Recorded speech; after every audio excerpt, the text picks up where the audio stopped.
Good evening, ladies and gentlemen. I am joined by, instead of just one trans girl this time. Oh, not no, you've done this coach to death. Shut the fuck up. Unbelievable. Sorry, I'm now joined by both Subson and Maisie, which is very cool. How are you guys doing? Doing good. Yeah, doing good. Yeah, it's interesting coming into day 2 after Group A yesterday. I'd say maybe yesterday was a little bit underwhelming in terms of overall competition from a lot of teams. I feel like there's a lot of, specifically from the UK, there's a lot of teams that would have been wishing they could have put on better performances. Lincoln, Salford, Roehampton, Black, for example. Can we all just take a second to laugh at all the UK teams that bottled it? Yeah. Alright, you classic UK disaster class. We took Brexit board a little bit too seriously, and now we're out the tournament. Took Brexit so seriously, but out of the EU tournament. This is such a shame. Maisie, did you watch any Rocket League yesterday, or are you just here like pretending to waffle? No, I watched Lincoln bottle it in Game 5. So, I mean, I can't lie. You see, I know that proves you didn't watch the games yesterday because Lincoln didn't go to a single Game 5. I meant Series 5. Oh. They lost 3-1. SMH. Can't even let me have some slack here. No. Nope. Okay. What the? It's only fair. Like, we all. Is it fair? Because we get to bully Subson and then we have to bully you a little bit, so Subson feels like allowed in. Yeah, Transan needs to be recognised a little bit more today. Either way, we've got this really fun series coming up. We're going to be watching Hazard, and that's it. Like, we're going to be perma spectating on Hazard. Well, I mean, I get to bully him more, so always good fun. We've got info that he's playing on monitors 4 and 3 today, so it's going to be interesting to see how that one goes. I mean, it should be okay. Well, we're going to send the go. We're going to swap over, and I'm going to wait for the team to join patiently. I've told them to go. We're going to wait for them to go. They're going. They're going. They're doing the thing. Well. That's fine. There we go. And we've got POV on Hazard the entire time. Okay. Just because we can. You know, what do you guys expect out of this series? I'm expecting a Trent masterclass here, especially because the wager that was brought into this before this game started. You know what? Yeah, sure. I mean, you say it. You can say it. I'm not going to Oh, okay. Well, if Trent Titans win this series, I will shave my head. I will shave my head. No, you know, the day that happens is the day that I think hell freezes over. I mean, we've seen one Trent team, pull off a masterclass performance in Unirocketeers main event. These guys lost to Staff B on Tuesday. Oh. To who? Staff B. Exactly. Yeah, but they also beat Bath in the qualifier, who then beat DMU. Is that based on what I saw yesterday? I don't think beating DMU is a big stretch. I don't know. Like Roehampton, I mean, I believe they've only lost a single series in all of the UK leagues currently, only to UOB. Oof. But I mean, I think this Trent team might be a little bit too much for them. Trent, the absolute goats of UK Rocket League. Yeah, honestly. Yeah, I think this team's a little bit too much. Please stop talking. You're gonna caster curse them. I had enough caster curses yesterday. Don't worry. Oh gosh, do we actually need? Do we need to caster curse them, or can we just leave them? Yeah, we could probably leave them. Probably go make a drink while these guys play. Yeah, something like that. Roehampton taking a lead after a minute longer than probably I would have wanted, but taking a lead. In defense, that's a minute 40 longer than I lasted versus this team. But you suck at this game. Buddy.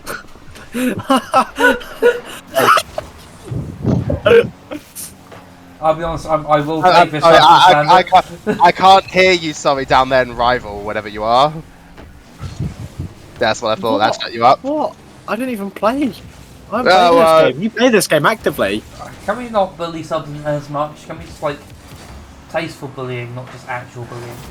this isn't actual bullying. It's not This, tasteful either. this is more tasteful than anything. No, this goal was pretty tasteful from Yosan. Look at that shot. So interesting. Maybe if Hazard was on monitor 7, it would have been a save. Unfortunately, he was stuck on monitor 2.5. Monitor 2.5. It's just like platform 9 3/4 start. Oh, I see. I'm just no. Okay, he's got it. That's a bit of a flex, putting that shot so far in the top corner. I mean, he didn't need to. No, but that's why it's a flex. No problem. As for Yeah. Roehampton clearly getting maybe a little bit annoyed that we're not skipping these replays. Well, getting used to it, buddy. I'm not skipping replays for no one. Thanks, Avengers, for a raid, by the way. I'm just letting you know that we're not bullying Maisie, we're bullying Subson. Yeah. Okay, buddy. Yes. Bullying I like Maisie, the idea of fucking- that. Don't Yeah. call me a naughty word. I don't like that. No, I will not. Not on the stream anyway. I've got more taste than that. I doubt it. Oh, Trent looking a little bit panicked now as, I mean, Roehampton are slowly starting up the pace. And I do mean slowly. Yeah, it took them 3 minutes to get their fourth goal. That's certainly slowly. All I'm saying is, Evelios, I can't lie, if you're here to watch a Trent masterclass, you might want to look away now. This is not gonna be pretty. well, look, all I'm gonna say, right? We saw Roe drop we saw Roe lose 4-1 to Barcelona, and then they had a masterclass. So I'm hoping the same thing happens. I'm hoping they wake up. Wake up, yes, but Roehampton Gold are a significant step above that BAF team. You know, player for player, each one of them on this team clears every player on BAF, and I wouldn't even say it's that close. As much but as I Golf love, has the Vex factor. And, like, except Vex isn't even there anymore. it That doesn't doesn't matter. count. It's still like mentally there. It's like how no matter what, UEA will always have the KJJC factor.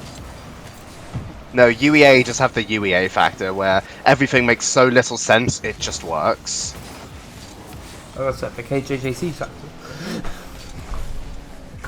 I can't lie, I went into the CRL Discord the other day and I started advertising UEA and it felt so funny. Did he show them the one clip on the Rocket League channel of the UEA? I did not, I didn't have a chance. Because it was like 1 AM and I was too tired to give a shit. And no one asked for what's the best UEA moment. That's just poor. That's just poor. Subsan does a lot of poor things, to be fair. So, I mean, Roe Gold, 5-0 up, and I mean, it's looking like it's about to be 6. Just barely not. It's a good save. I don't know if it's going to matter, but it's a good save. Oh no, no, no. Oh, let's go Hazard. I mean, a little bit of BM there from Risen. He very much had an easy shot he could take on that. Yeah, but like, it's funnier. They're going for the clip, you know, I respect it. It's definitely going to hamper Trent's confidence a little bit, but, you know, sometimes you've just got to go for the clip.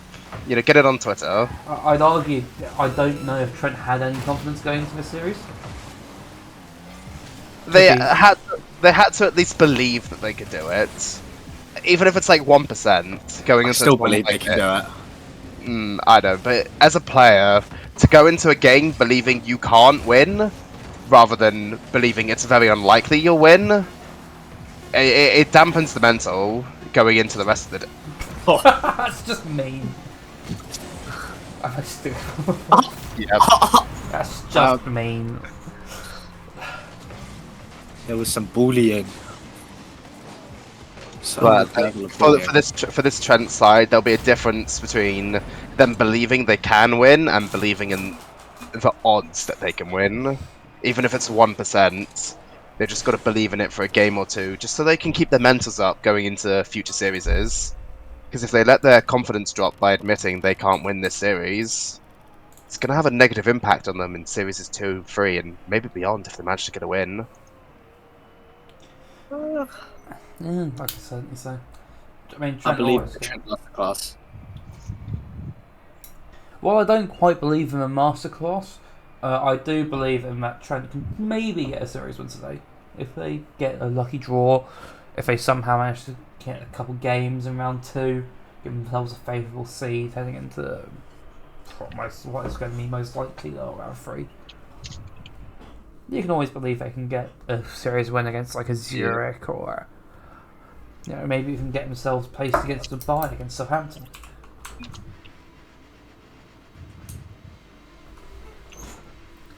That would be the hope. Okay, I'm going to politely ask Subson to stop sexually harassing Blair in chat. Subzan, you're gonna get kicked off the stream in a minute if you're not careful. Oh, Roehampton are lagging. They might call for a pause any minute. I don't think. They are on 8 ping. They are on 8 ping, red barring. And it doesn't stop It does them. not matter. Wow. No. That's a good shot. Risen, That is a very good shot, my word. Okay, Risen. You can see he's risen to the occasion. Okay. You've really waited this whole series to make that joke. No, I've waited a whole 2 seconds. Okay, buddy. I mean, Roe Goal is proving the caliber of a team that they are. No, Risen backflipped. They're not a caliber anymore. Oh, and Yotam they gotta backflipped. go! So, as you were saying, cast a curse. You've already cast a curse it out. You know, that's one of the goals of all time. You got to say, it's not the most convincing, but Trent will certainly take it and will look to draw some confidence from it. Take it, they will. But they're going to need a lot more where that came from if they want to get a game on this Roehampton side that did score 6 against them last game. So, just a drawing right now, not necessarily going to be enough. Trent are going to need to look for one more, but at the moment that we're under pressure. Big miss from Yotam. Blitz from Mazzi. Relieve it, but only for so long. Roehampton look for a second and look to put themselves in the lead again. Oh, they don't get that lead though. It's Hazard on the ball now. Hazard switched monitors now. Hazard for the dunk, but can't quite get it. Wow. Hazard's really trying to pop off here. Hazard famously known for his 12 monitors, each of which encompassing a different skill level of his. Actually, that one was his SSL monitor. Wasn't SSL, but wasn't his pro level one though. That's the issue. If you had his 2.2k on, he'd like be absolutely balling. Unfortunately, He needs to get his 8th monitor out for that one. Unfortunately, Hazard knows full well that maybe takes a little bit too much power. Maybe holding back a little bit just to avoid a Roe Gold heartbreak. I don't think he's paying the electricity for it. Bills are too high.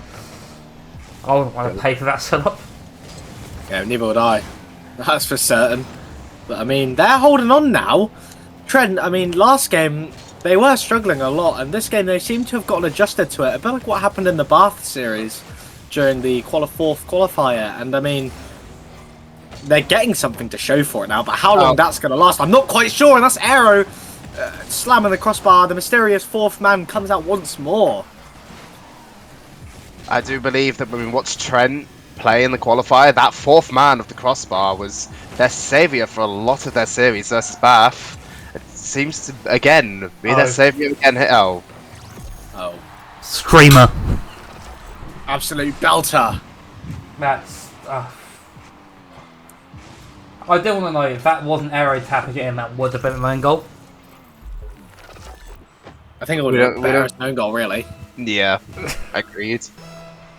But I mean, Trent, I was watching them before this, scrimming against the Dusseldorf Dragons, and I mean, they looked to be a little bit out of it at times, but at the same time, also seemed to be able to adjust quickly. And Yotam's missed an open net. Oh dear.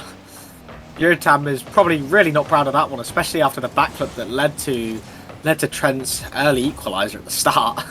And I mean, you can tell there's just different levels in this current lobby. Yeah. The ball control and the air control from Aero there is just unparalleled to anyone on Trent's team currently.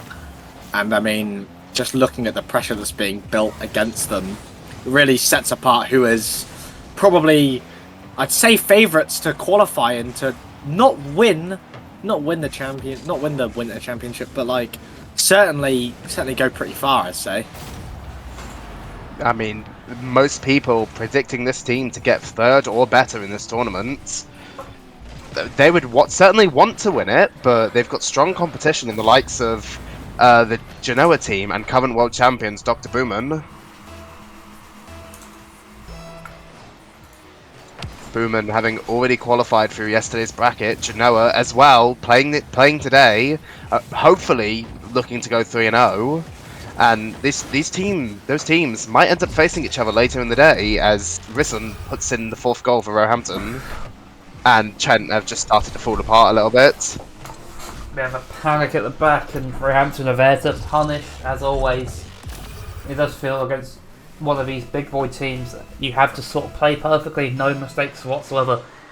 Every time there's a mistake, you're conceding. Not. I mean, it's something that we expected, though, right? I mean, especially coming to play against a team that is predicted third or better, you would expect the panic to be there, and that's a lovely shot. I don't quite know how that's not been saved, really. I thought they might have got it off the line, but apparently not. That's a lovely double, though. My word. That's a very nice shot, to be fair.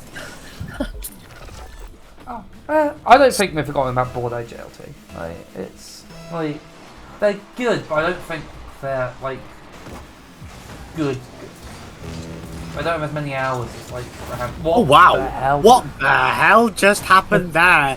Oh, was that a pinch? Yeah, it looked like it. Oh my word! What a shot!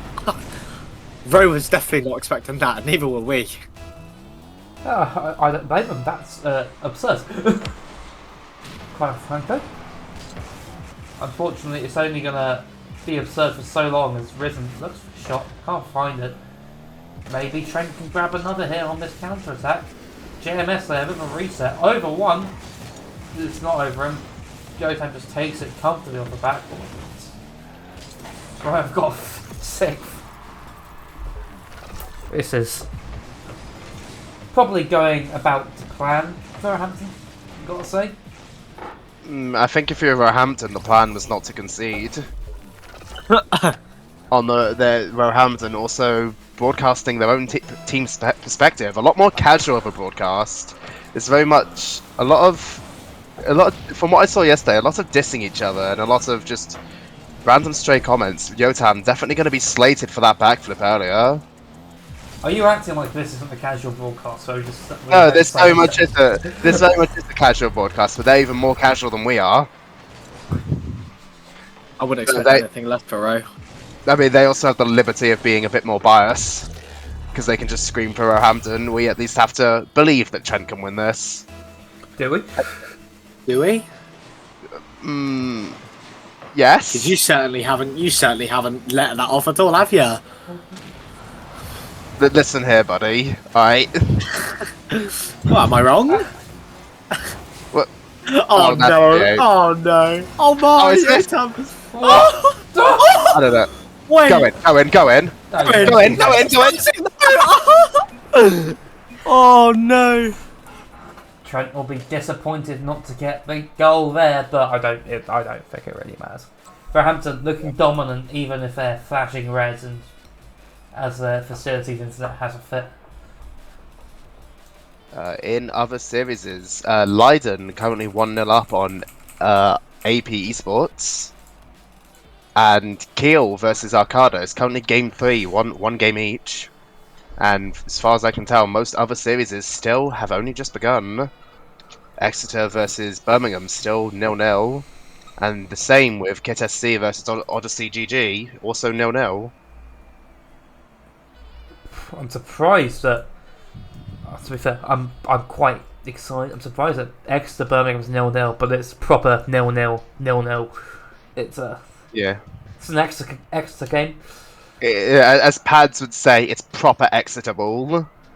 Wait for the opponent to overextend, score a counter attack with 12 seconds left, and win the game. Oh, Might be one of the most cringiest jokes I've ever heard. It's not. It's literally how Exeter play the game. It's literally their playstyle. But Pads himself told us yesterday. It's literally how they play the game. Wait for an overextend, boom the ball Score. in, win the game, Exeter ball. oh, unfortunately, that's also Birmingham ball. So we're going to be sitting. I think that game might be in a 20-minute overtime. Oh bloody hell! By the time we come back to it. Either way, we've got a game 3 here, which in theory matters. Roehampton are on match point and looking dominant, but Trent looking to cause an upset. And what an upset it would have to be. It would have to be. It's indeed not many teams able to take games off this Roehampton side, let alone series. Trent looking to be the beneficiary of one of those upsets, but certainly got a lot of work to put in now that they're 0-2 down and having to reverse sweep. Well, given that, at least in Europe this season, Roehampton have not dropped a single game, going 0-3 in all of their games in Qualifier 1, not even having to attempt any of the others. It would be hard-pressed to bet against them. At this point, as they look to take the lead again, Yosan with a fairly regulation open net. But Yeah. I've seen Yotam miss these, that's all I'm saying. I saw JMS Slayer in chat, and I mean, I think Evelios has kind of got it right. This is kind of one of those series where you just look at the opponents and you go, they're just a bit good. Yeah. I don't think there's anything they're necessarily doing wrong. Like, they've made their slight overextends and panics on defense when they're losing by significant margins, but other than that, I wouldn't say there's anything significantly, like, detrimental that's happening. It's just kind of a little bit. You'll get beat the ball once and you're out of position, and that's just how it is. They're just so much faster at this point. Yeah, Roehampton just quicker to the ball and have more mechanics that they can do once they have possession. One of those things you get when you play Seed 31 against Seed... No, it's Seed 15 versus 2 in the group. There we go, that makes more sense. It's technically Seed 2 against Seed 16, but... Southampton dropping out. Oh, wait, missed that. Oh, I respect the psycho attempt from Aero, though. I respect the shot from Hazard. Asking questions is what you want. I mean, you have to think eventually, if you keep asking questions of the row defense, they will eventually let one in. I mean, it shows they let 2 in last game, and arguably should have let in 3. Unfortunately, they also scored 7. But, you know, that's a thing you can come at. Well, I mean, right now we are halfway through the game and there's an equaliser! Oh, this is the closest game we've had, and I nearly said that a little bit too soon, I think. Wow, I mean... That was Ben deciding to bump the backboard instead of the last defender, but it kind of works out. I would suggest turning ball cam off for that one. No, what? Oh. Oh, Hazard not expecting Aero to miss it on the backboard. I mean, who would? Let's be real. I mean, you can't expect anything good out of it. It's just not. You have to expect a good player to get the good touch. That's as much you can do. Trent, though, looking for a second, looking to take their first lead of the series. Potentially even try and hold on to it. But at the moment, Roehampton looking to bring it back, looking to counter-attack, looking to try and seal this series off. Already on match point and pushing for that second goal to try and put them out of sight. I would definitely think if Trent can manage to get a lead out of this series, they're very much going to take that as a victory. Even if they end up losing this game, just to get a lead on this Roehampton side. It's not an easy task to do. But, I mean, Ben cutting out Aero quite nicely there, but Yotam with a bit of control and some boost, he's going to ground pinch this. Oof, what a save though. I mean, a minute and 10 and they've held on for the longest time they've been able to, but as soon as they made a crucial mistake in the defense, a double commit, And Roe have got the lead again, and it might be game, set, and match for this series. It might be over for Trent, as they will see themselves down to lower round 2. I don't know. 1 minute 15 left. Trent are still, in theory, in this game.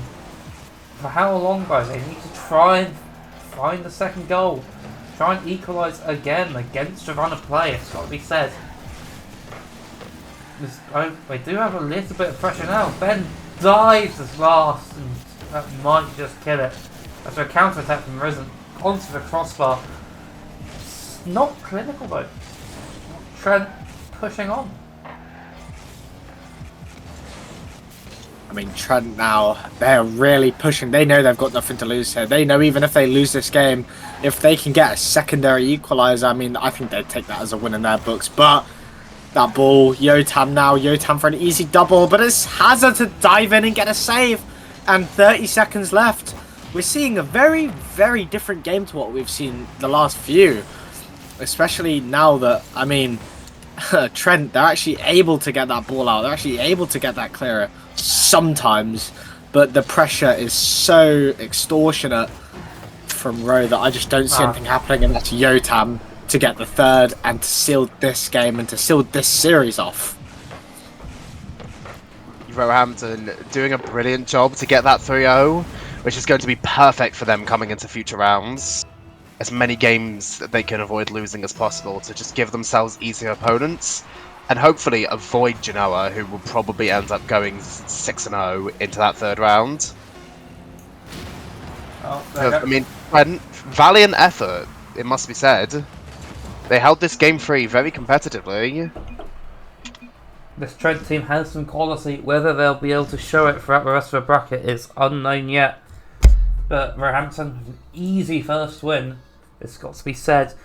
Looking to go on and go to the upper levels of this tournament. Elsewhere in the Swiss stage, as you can see, it's currently Birmingham 1-0 up against Exeter and 2-0 up in game 2. This is exactly what Pad said could happen yesterday. They just described that Birmingham is quite a slippery game for them. I mean, it's two teams who like to play exactly the same way, but, you know.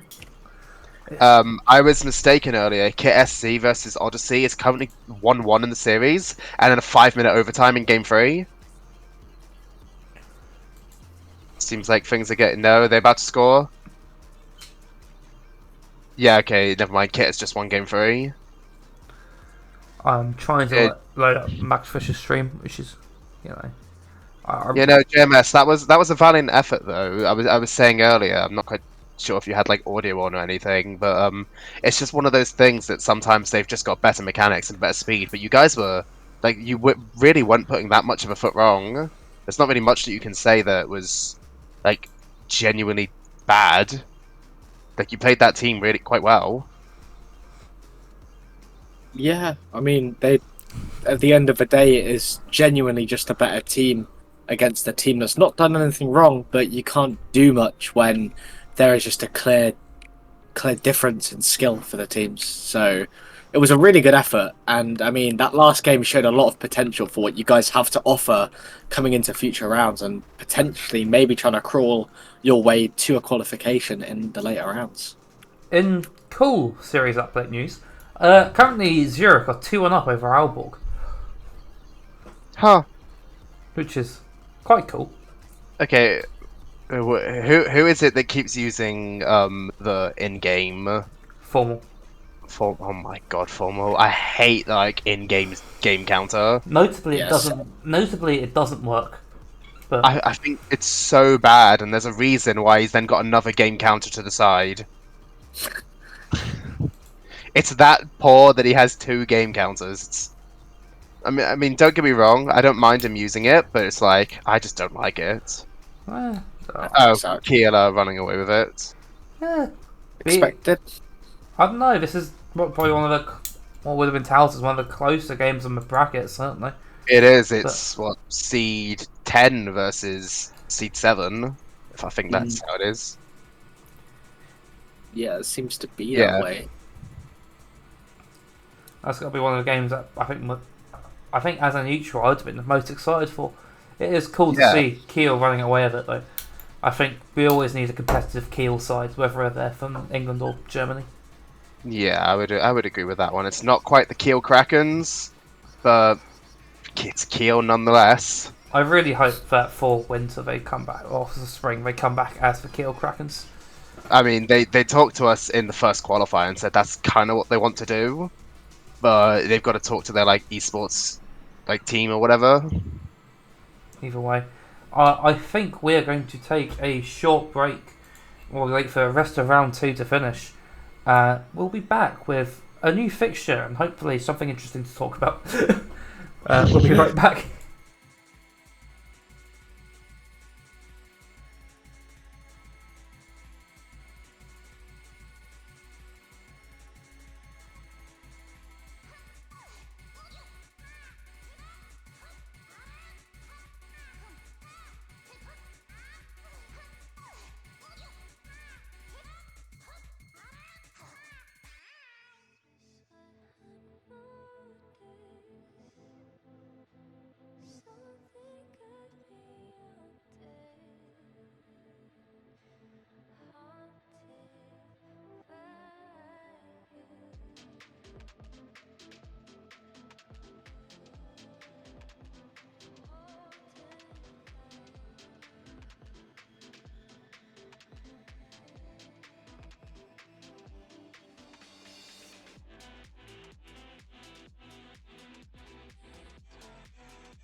Yeah, we're back. I'm still joined by Maisie and Subson.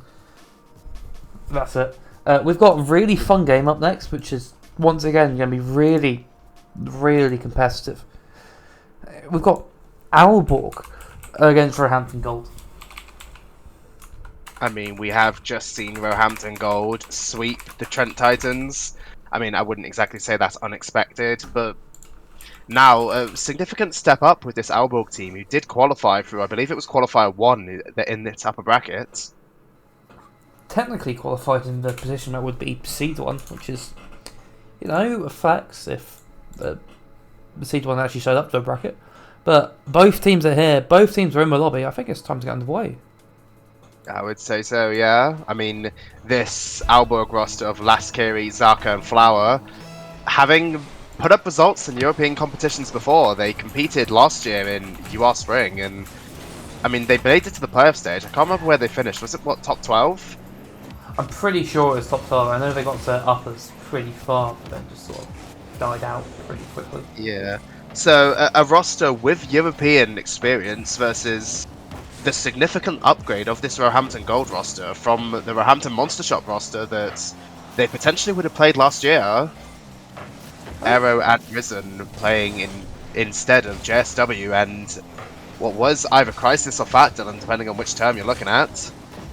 I mean, even then, I think the first turn it was best play with Fat Dylan most of the time. Yeah. Mind you, this is certainly an upgrade, and it's certainly a quick start. It's Jose gets an early goal for Roehampton straight in the lead. What went on here? Laskeri just missing it off the corner, and I mean Yotam puts a beautiful shot in just the centre of the net. The defense just wasn't expecting it, and Roehampton just immediately going up by 1 goal. Well, I do want to say my thanks to AJ, who has seen my complaint that we only got lower matches yesterday, by giving us the upper match, which is probably the second most one-sided. But I'm not complaining. I get to see it's an upper match. It's an upper match, and both of these teams are, I mean, good. very, very good. I was going to say, both teams are good, so I'm not complaining too much. It's alright, they weren't good yesterday, so if there's one good today, I'm happy, AJ. At the moment, it's Roehampton, though, who will keep pushing forward. This is looking pretty one-sided. I mean, it's only a minute and a half in, though. It's unfortunate touch there from Laskeri, but Roehampton doing a good job to capitalise on it. And Aalborg now going to be looking for a way back into this first game, not really wanting to drop it yet.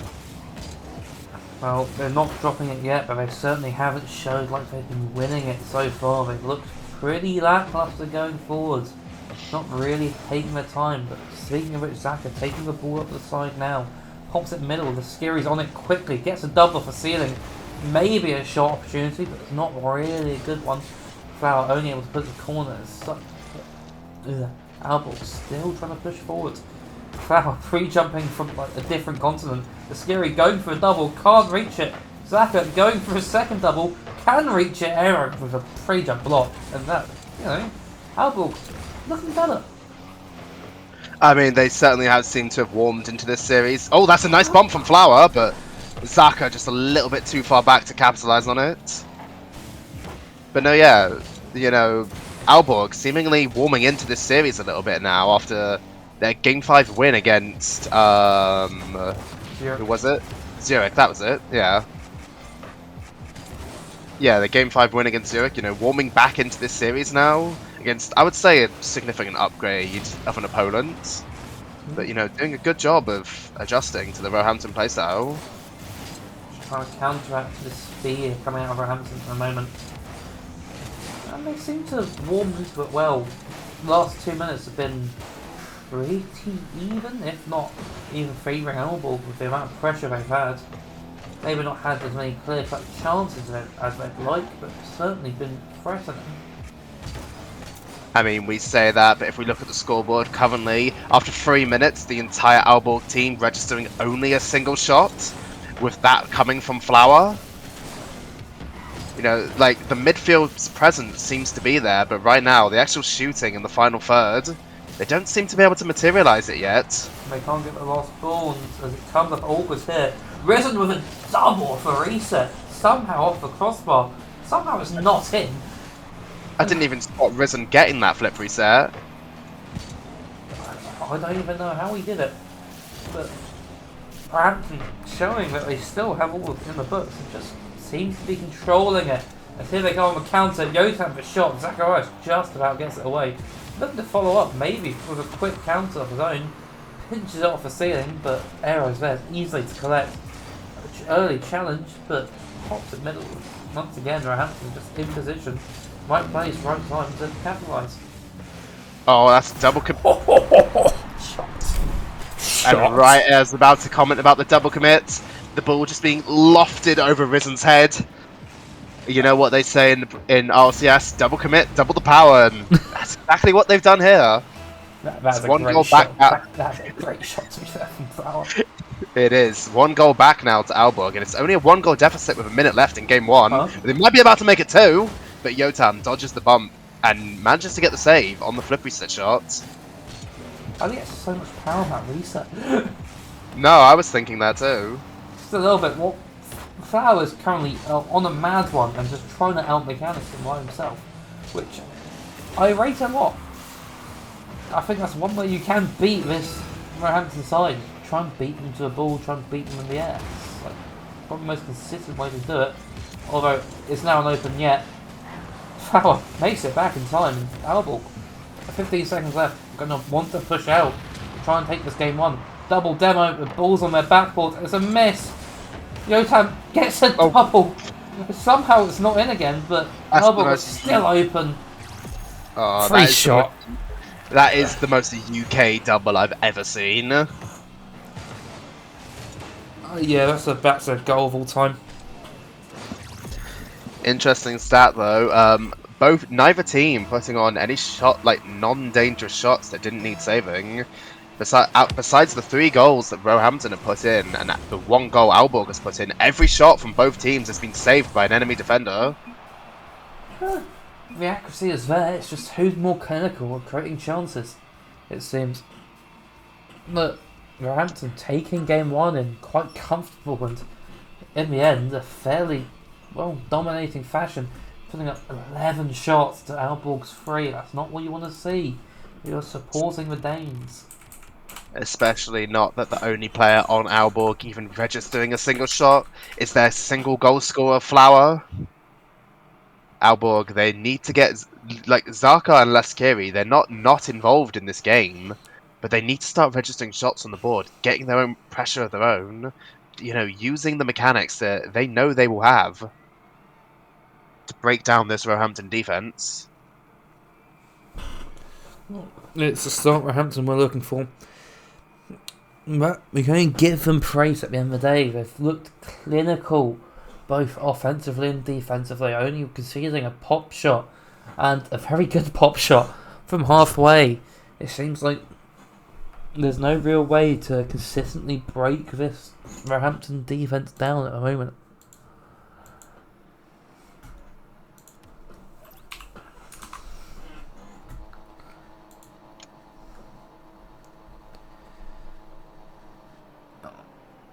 Either way, as we head into this game 2 on famous Manfield night, what do you think Aalborg need to do to try and make their way back into this series?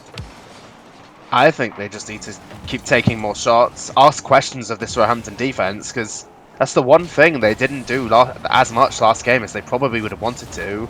But immediately, the one thing I notice is the car change on Zaka into the Dominus. Clearly not happy with the Octane hitbox, looking to try and make a difference with this flatter car, maybe utilising some ground plays. Is he going to play like a ranked Dominus player though, and just go for nasty flicks all the time? You never know, but if it's what works... Oh, no, he is actually going for ground plays! Great save there from Aero though, to keep that one out. Aalborg looking to start with some early pressure though. Couple early shots, not really testing the defense too much, but certainly showing that they have some offensive presence, at least more than last game. I don't know, I would say that flick from Zaka very much test the defense. Oh, get that down. Excellent attempt there from Zaka again. Roehampton looking a little bit worried. It must be said, mind you, that's the iciest fake of all time by Hero.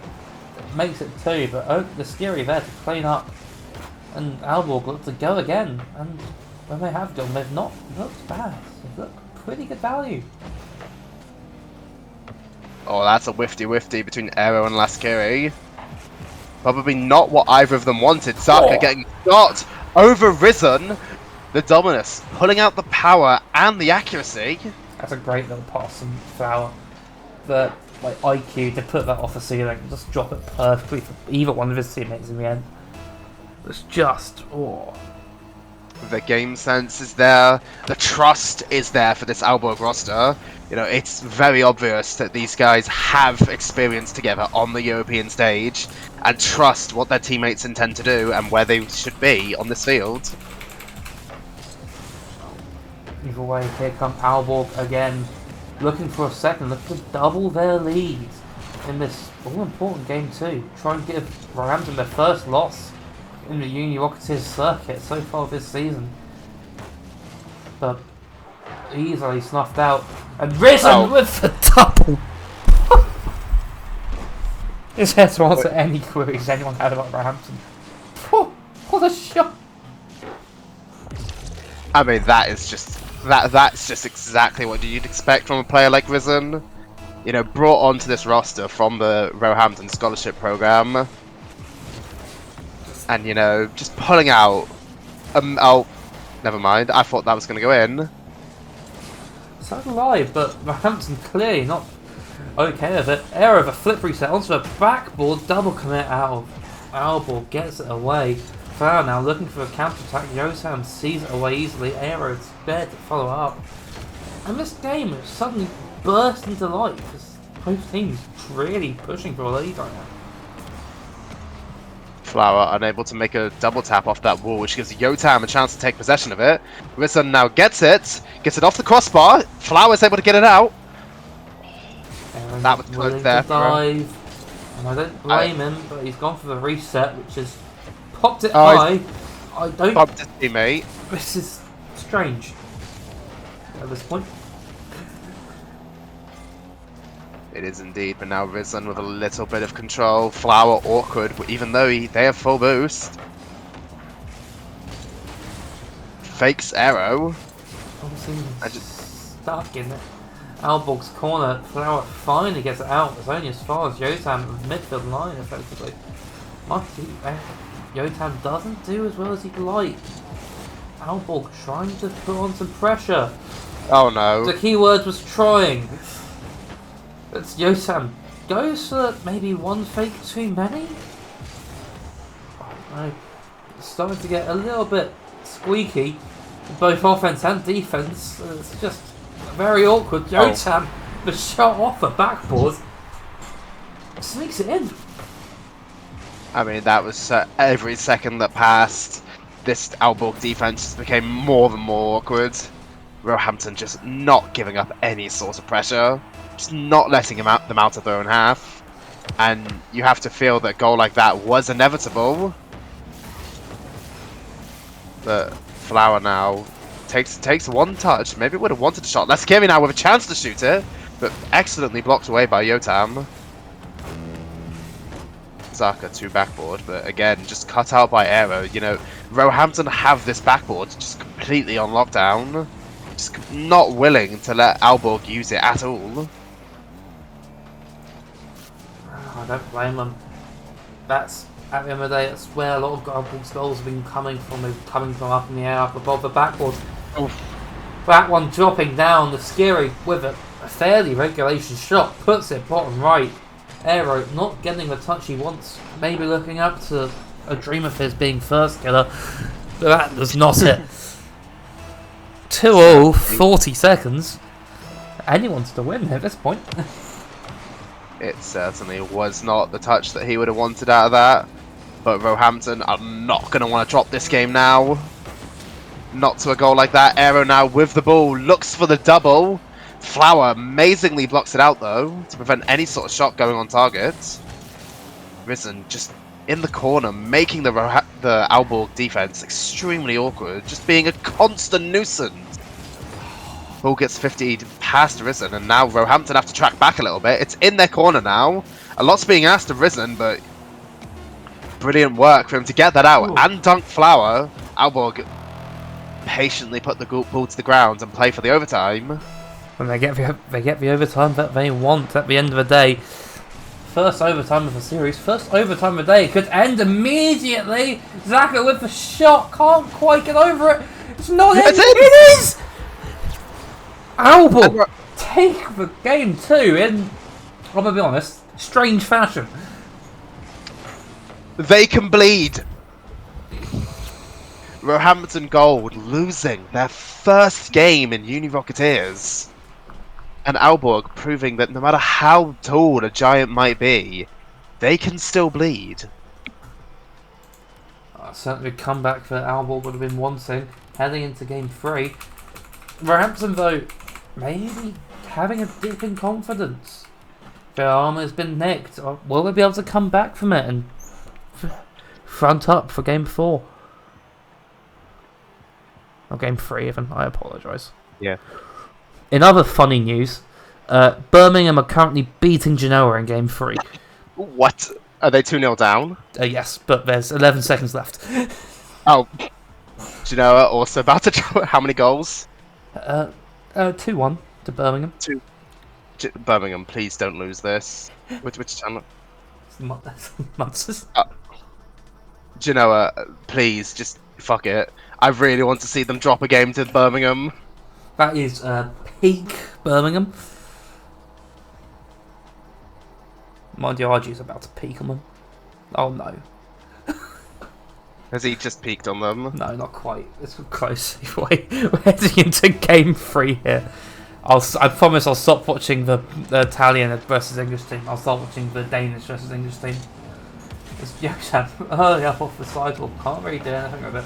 Escurio looking to transfer out. Gets a good 50, but there's no immediate follow. It's pretty easy for Yosham to deal with.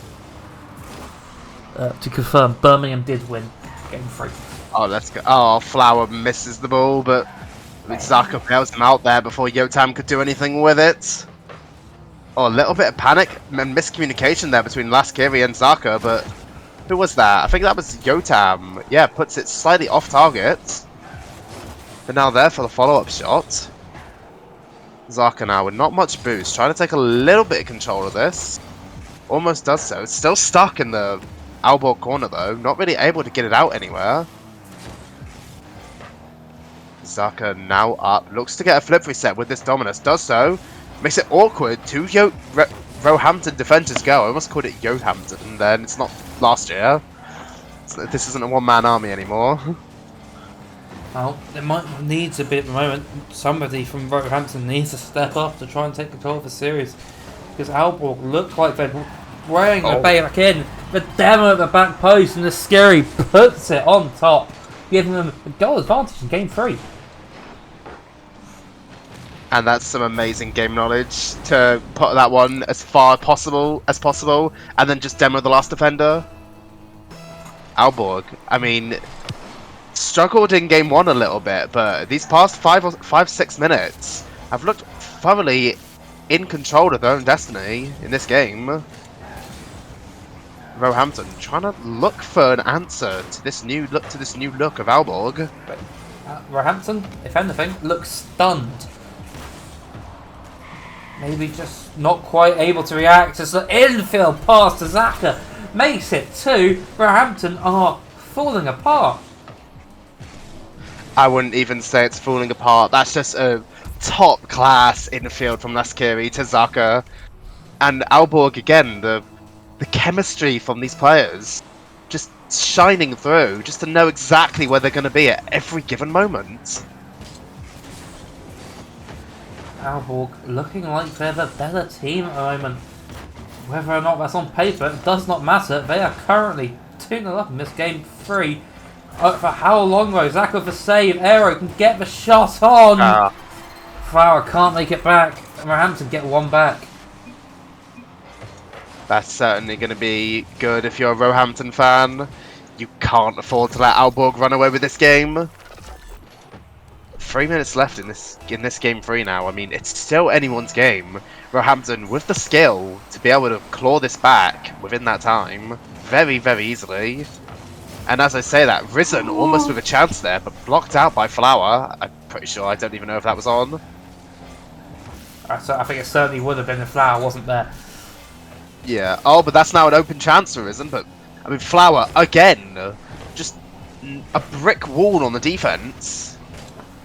Yeah, time with a miss. Let's Aalborg alleviate some pressure. Zaka looking for the shot. Risen's really awkward off his backboard.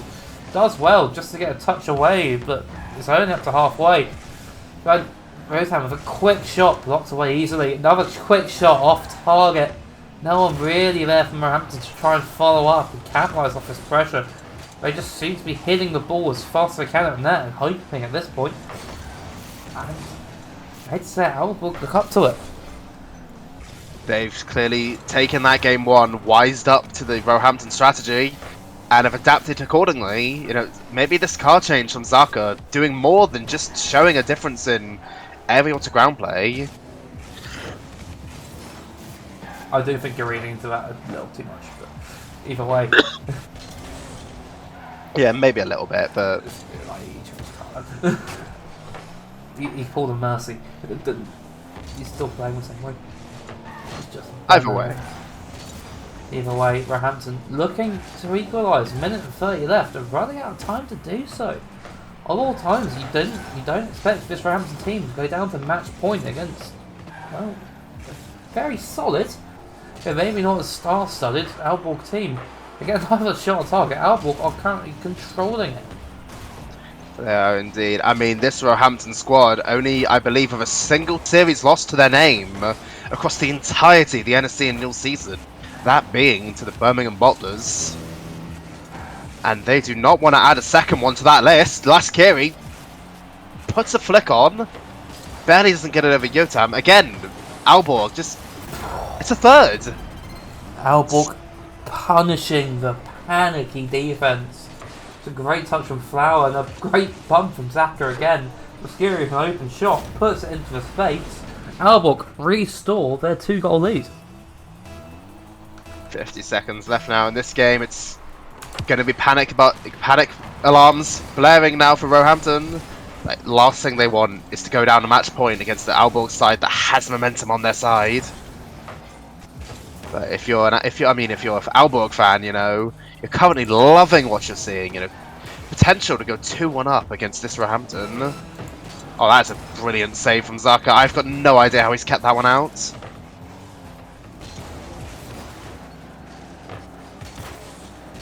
Roehampton trying to find this goal to put them into it, but they're running out of time. 15 seconds left. I don't know if there's enough time to even get a second goal off kickoff. It's going to be close, dropping down. Aalborg look like they've taken game 3. We're on match point. And they have Roehampton just unable to put a shot on at the end of the game. Oh, who could have seen this coming? If you watched the UK yesterday, anyone not from the UK, you know, famously known for putting on absolute disaster classes when they're needed to clutch up. But, you know, Roehampton, not out of this series yet, you know, dominated on pressure now. A total of 12 shots from Aalborg to Roehampton's 7. And Roehampton having to put on, what, 8 saves? Just to keep that game competitive.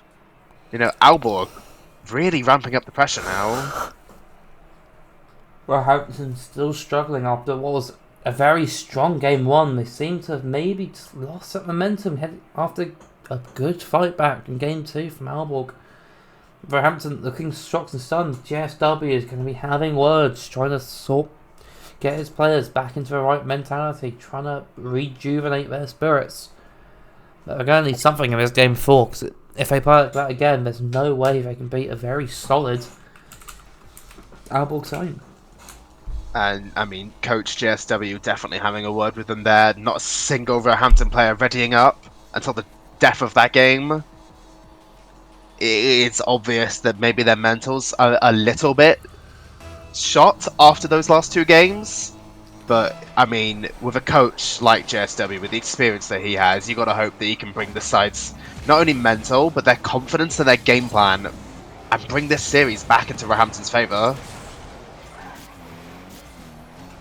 Well, it's what they need right now. They look to go for a quick start. Risen trying to take it the whole way, but Flower just blocks it fairly comfortably. Roehampton maybe a bit timid to commit. They're trying to get the best of this early pressure. But the Scary's there, and he's got free counter-attack on. Goes for the edge of a bump. Arrow just about gets it away. Zacharias can't quite follow up, but it's still awkward. Saying that, the counter-attack from Roehampton is off target. As Arrow wishes he could have taken his time, maybe just a little bit more. Snatching at it just a little bit, putting it off a post. How much will they miss that open net? And how much they really wanted that opening goal? Who knows? Aalborg trying to punish the pressure piling on. Shots are going all over the place. Roehampton don't seem like they can deal with them. They haven't seemed to have an answer these past two games, and as it stands right now, they don't seem to have an answer still in Game 4. Whatever Coach JSW has been telling them doesn't appear to have had an impact yet. But who knows? It could be one of those. It could be a late impact sort of plan. 50 middle. Risen. Can't quite get a shot past the Aalborg defense, and Arrow trying to have to build from the back again. Roehampton maybe running out of ideas and how to break down. Very solid Aalborg save. Bump in the backboard. Flower punishes, and Aalborg take the lead again. And it's just a whiff. I don't even think it was a bump. It was just a whiff from Risen.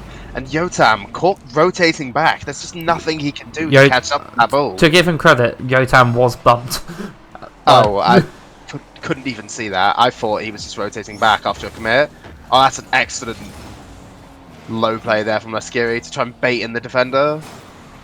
Arrow just barely missing it on the sidewall, but Risen following it up. Still just, at the moment, just locked into the elbow corner at the start of this segment. Arrow manages to get a touch pass on Flower with a less than ideal touch. Zaka missing the bump. But again, back to an elbow corner where they're not really going to be that annoyed if the ball can just stay there. The ball's not that threatening in their own corner.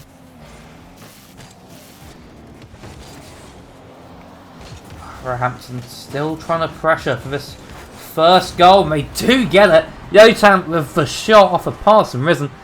Gotta say, the pressure was coming, it was going to happen. They finally find a way to get through this Aalborg defense though. Which, now they need to do it again and hold on to the lead, which is harder said than done. Or harder done than said. There is indeed, whatever the saying is, to break down this Aalborg defense a second time and then hold on to this lead.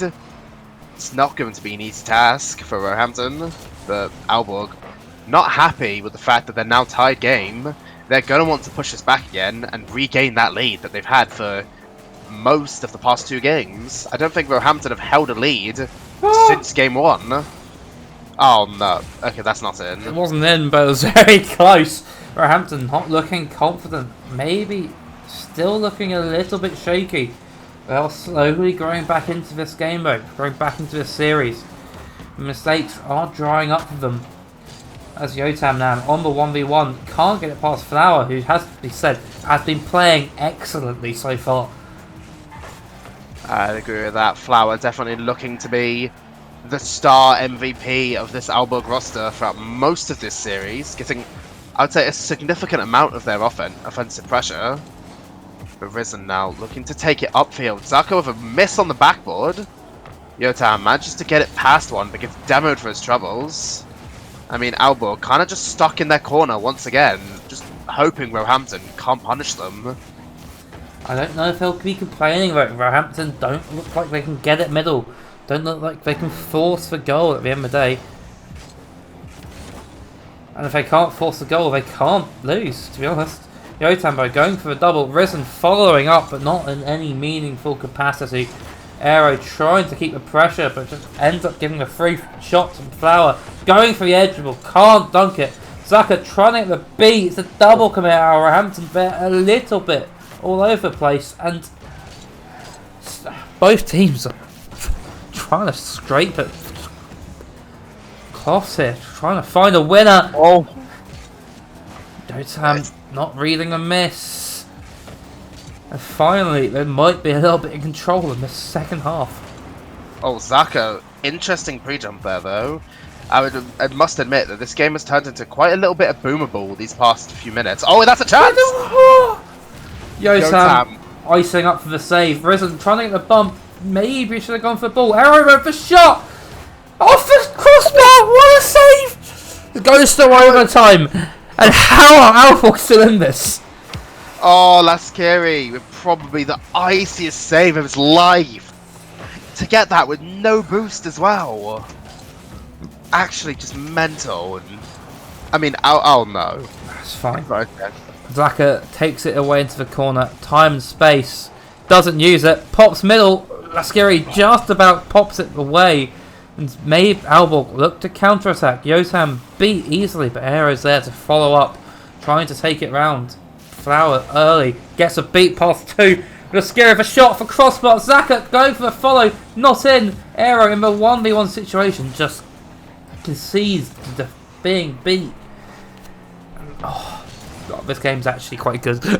Yeah, it is. I mean, Aero there, very unlucky because the Alborg defender just... oh, wait!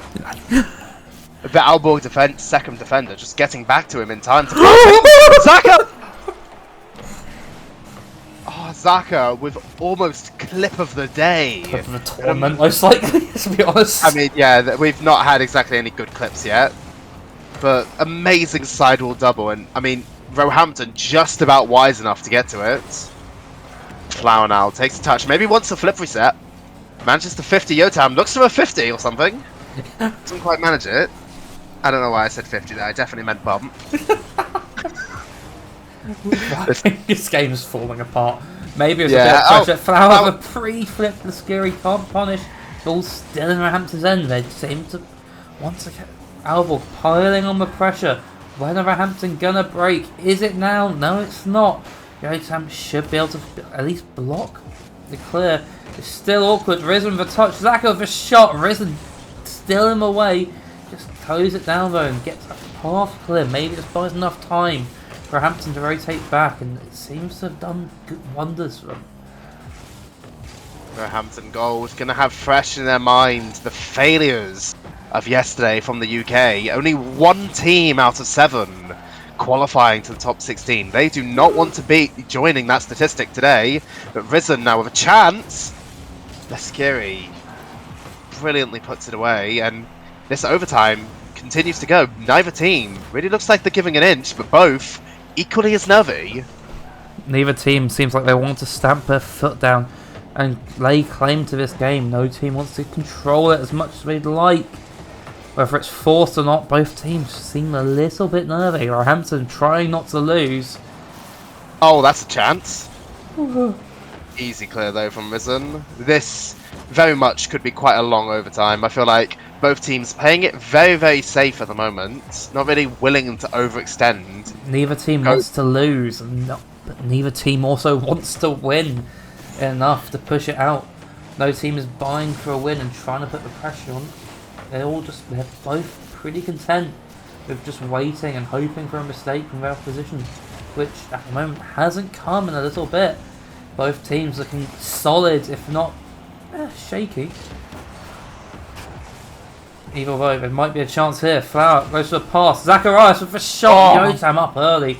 Gets there. It's now a 1v1 though. Aero trying to take it over. Takes it over one. Look at the double!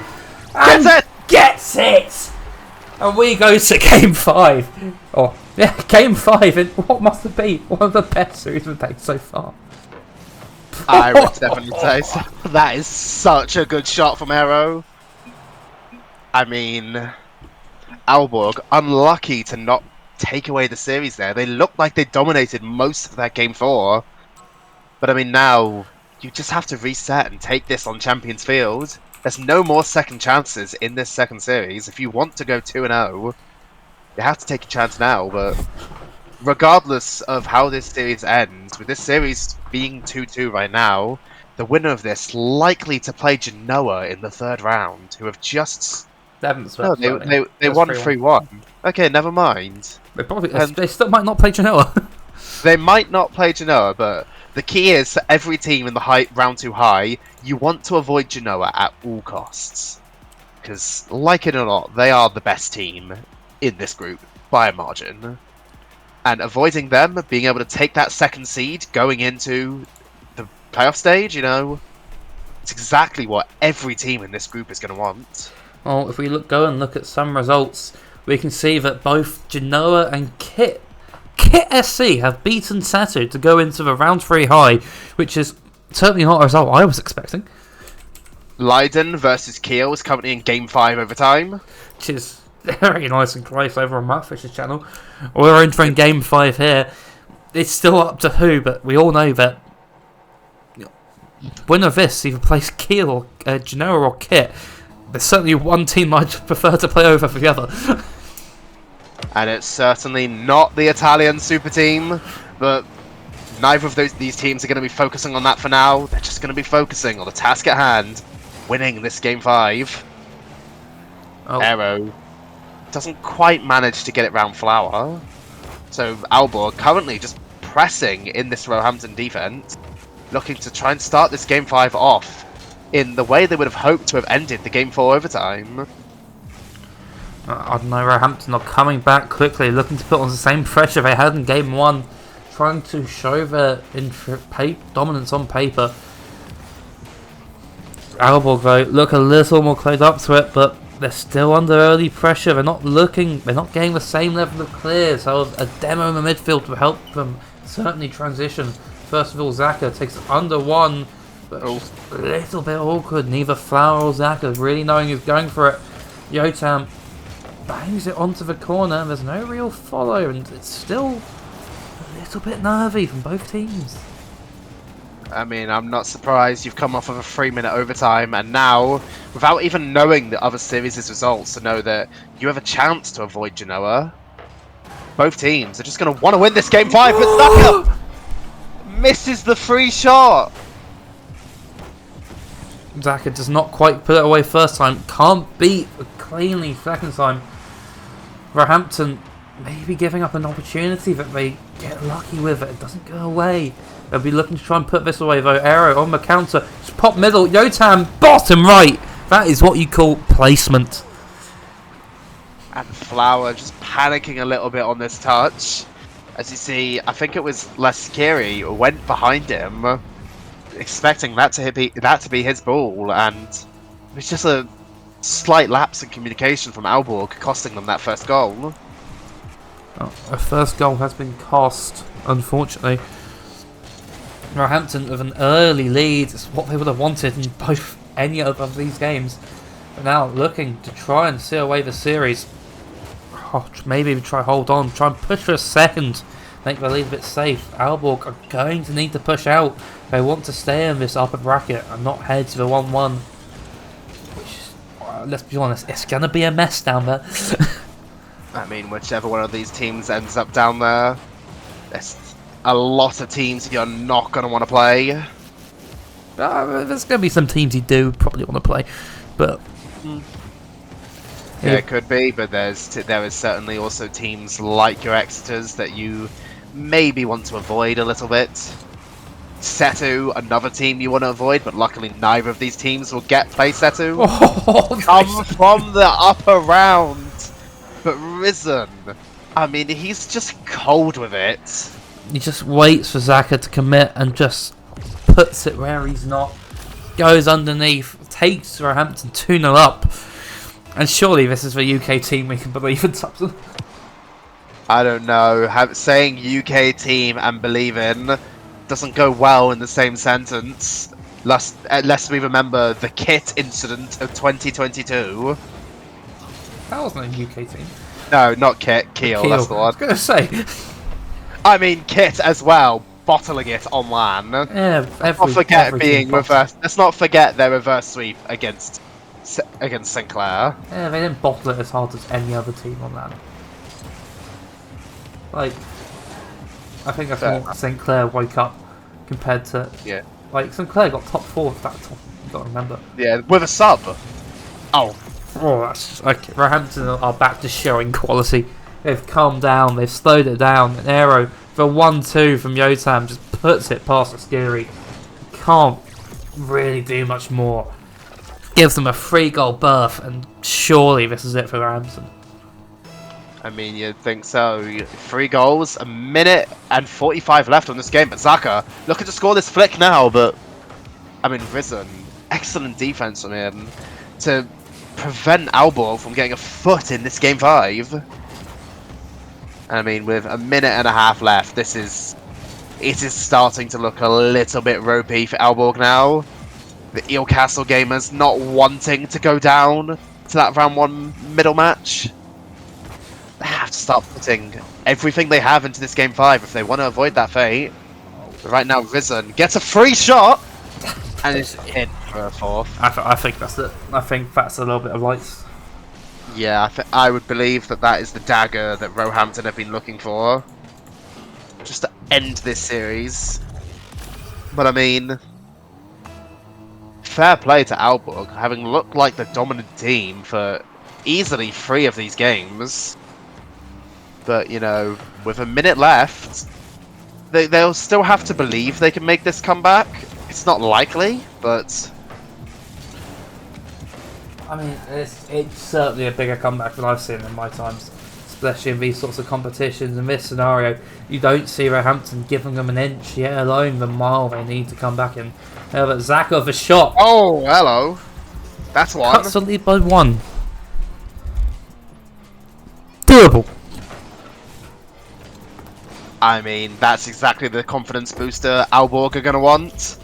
42 seconds actually, 3 goals left in it. It's not too far dissimilar from a certain Liverpool versus Kent game that's happened in NSD. We mentioned that game more times than any other game in the world. I mean, yeah, it's like the most famous series in Unirocket League ever.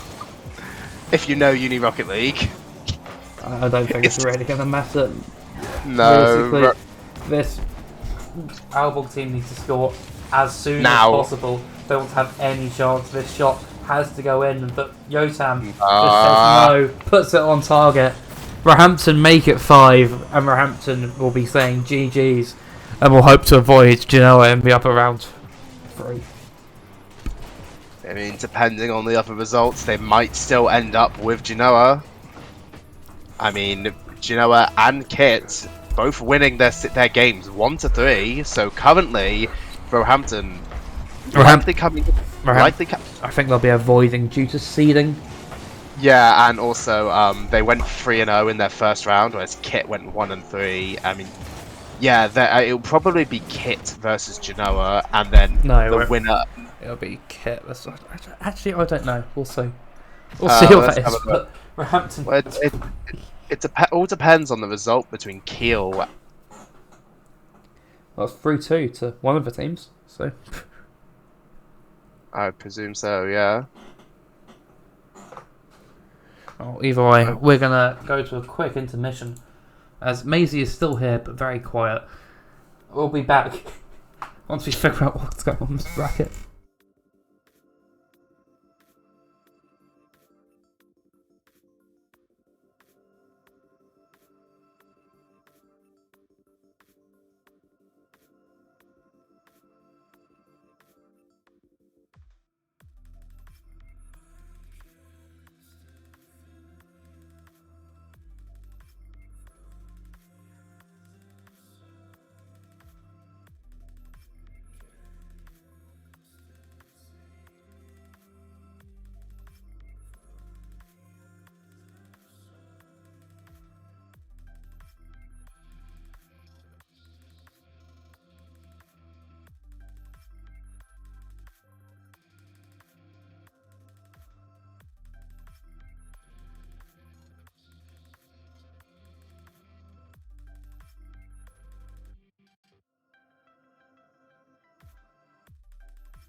Alright, we are back. We've got some fun matchups in this round. I really wanted to do Roehampton versus Leiden. It looks like a really, really fun game to watch, unfortunately. But instead, we've got, a different fun game. We've got Setu versus Odyssey.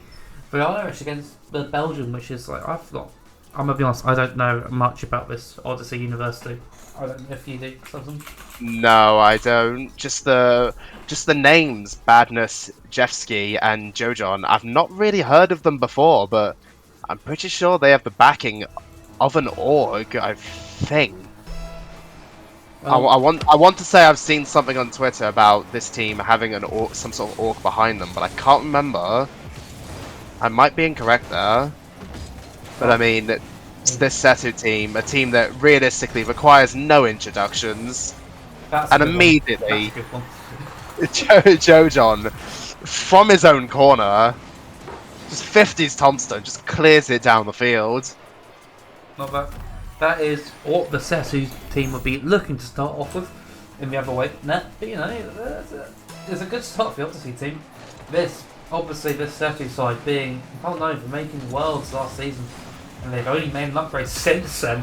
The upgrade himself comes in and gets their first goal of this series after a lovely pass from Thompson. Upgrades indeed. Panda, one of the many players that's come in this season as an upgrade on previously existing rosters in the Unirocketeers circuit, replacing Solo, who, I mean, not to say he didn't have a bad performance, so to say, but Panda and Shallow having numerous Irish tournament experience together, you've just got to think that that's just going to up the synergy of this roster to heights not seen before, and they're going to be aiming for Worlds again should it become a thing. If Worlds were to happen, Setu will certainly be on that eyes on the prize. However, I have a feeling they still might be dark horses again. But the best way to stop being dark horses and start being top contenders is to dominate teams like Odyssey. Odyssey, not really, pretty new to the scene as far as I'm aware. Not having any results in previous tournaments. I'm pretty sure this is their first tournament as a university. I'm not quite sure which university. Oh, it is literally Odyssey University. Okay, never mind. I'm just dumb. But Badness, I mean, he just gets deep dispossesses the Setu team and just gets an open net immediately.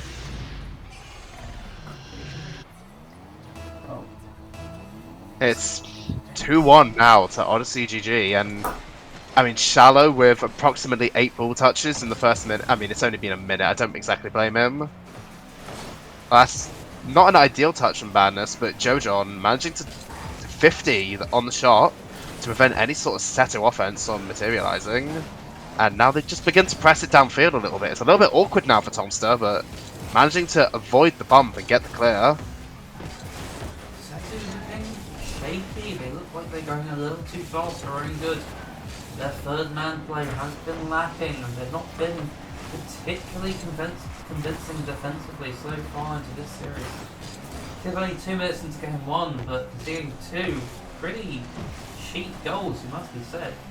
To long clears and a simple demo in the midfield, you really have to be asking questions about this Setu roster.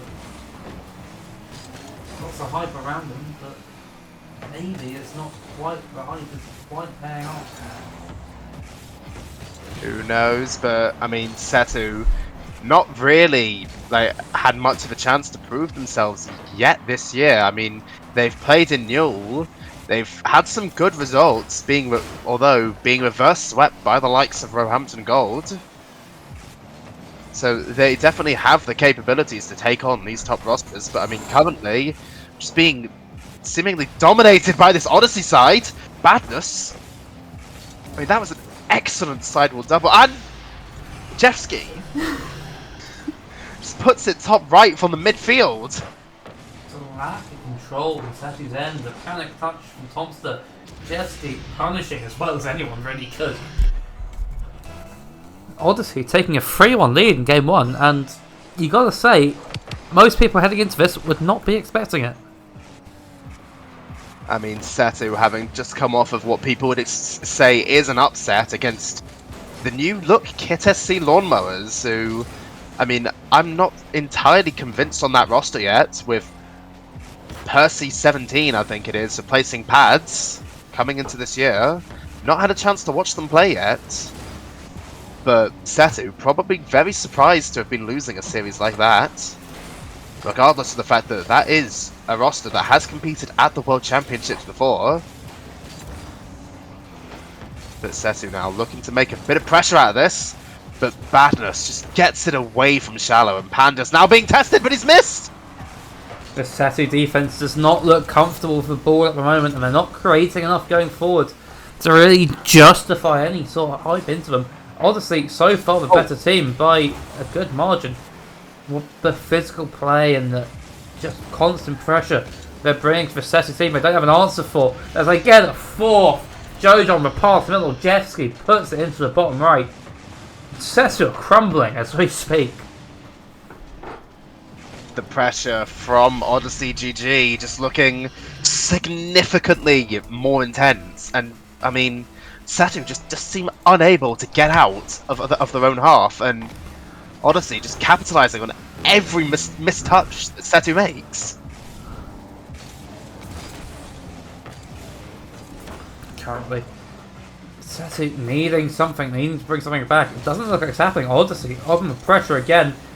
Jojon looking for physical play. Jeffsky trying to put it round. At the moment, Odyssey just in control. Setu haven't had much of a look in apart from that first goal. Since then, they've just been outclassed, quite frankly. I mean, Setu currently with only 4 shots total this entire game, 3 of them coming from Tomster. Shallow yet to register a shot, but Tomster just putting it slightly above the net, but now there's a little bit of panic in the Odyssey back line. 3 players jump for it, but that touch from Tomster accidentally puts it in a position where his teammate can't follow from it. Shallow now up, but cleared away by Jojon, and Setu lose the first game 1-4. Shallow leaves for a car change. That is not the start they would have been wanting, but Odyssey can be taking confidence out of that in spades. They don't look like giving up a game at the moment. Another performance like that, and Setu will have to reverse sweep. And I don't know if this Setu side can do that at the moment. I need to try and come out the starting gates on fire in game 2 to have any sort of chance heading into the rest of this series, in my opinion. They definitely will do. But I mean, you know, it's only game 1. We've seen bigger comebacks after poor game 1 performances in the past. If you're Setu, you've just got to hope that you've now downloaded this Odyssey side and just reset your mental and go into this game 2. Because if you stay tilted, if you stay annoyed going into the rest of this series, Odyssey will just run away with it with a sweep. Well, we'll have to see what comes out as the counter goes down. Kickoff comes and it's pretty even. Shallow of the early possession, but looking for an early shot, trying to give him Setu the early lead. Thompson following top left. That is the start Setu would have wanted. Oh, that's exactly what they needed. Good little bit of pressure, a bit of panic from Jeski, and Tomster just perfectly places that ball in a position Badness just can't reach it. It's perfectly behind him in the top left corner, and Setu, after 9 seconds, finally get the lead they've been looking for. I think the official term is shot.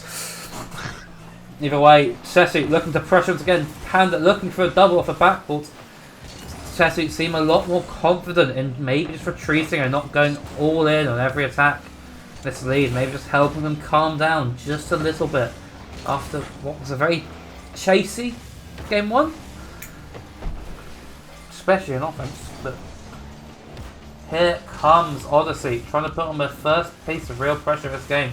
Thompson carries it up to halfway off the ceiling. Shallow looking to put on the pressure and put it back into Setu's control.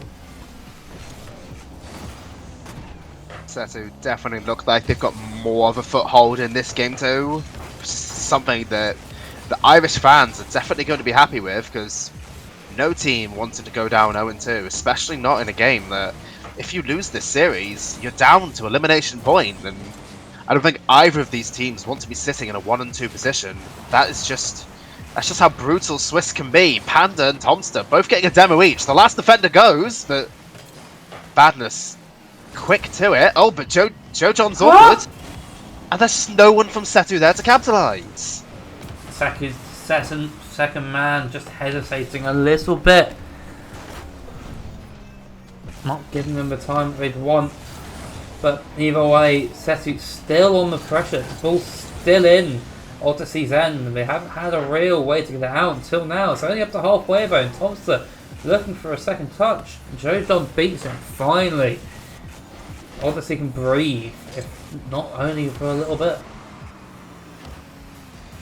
Tomster excellently passes that one down to Panda.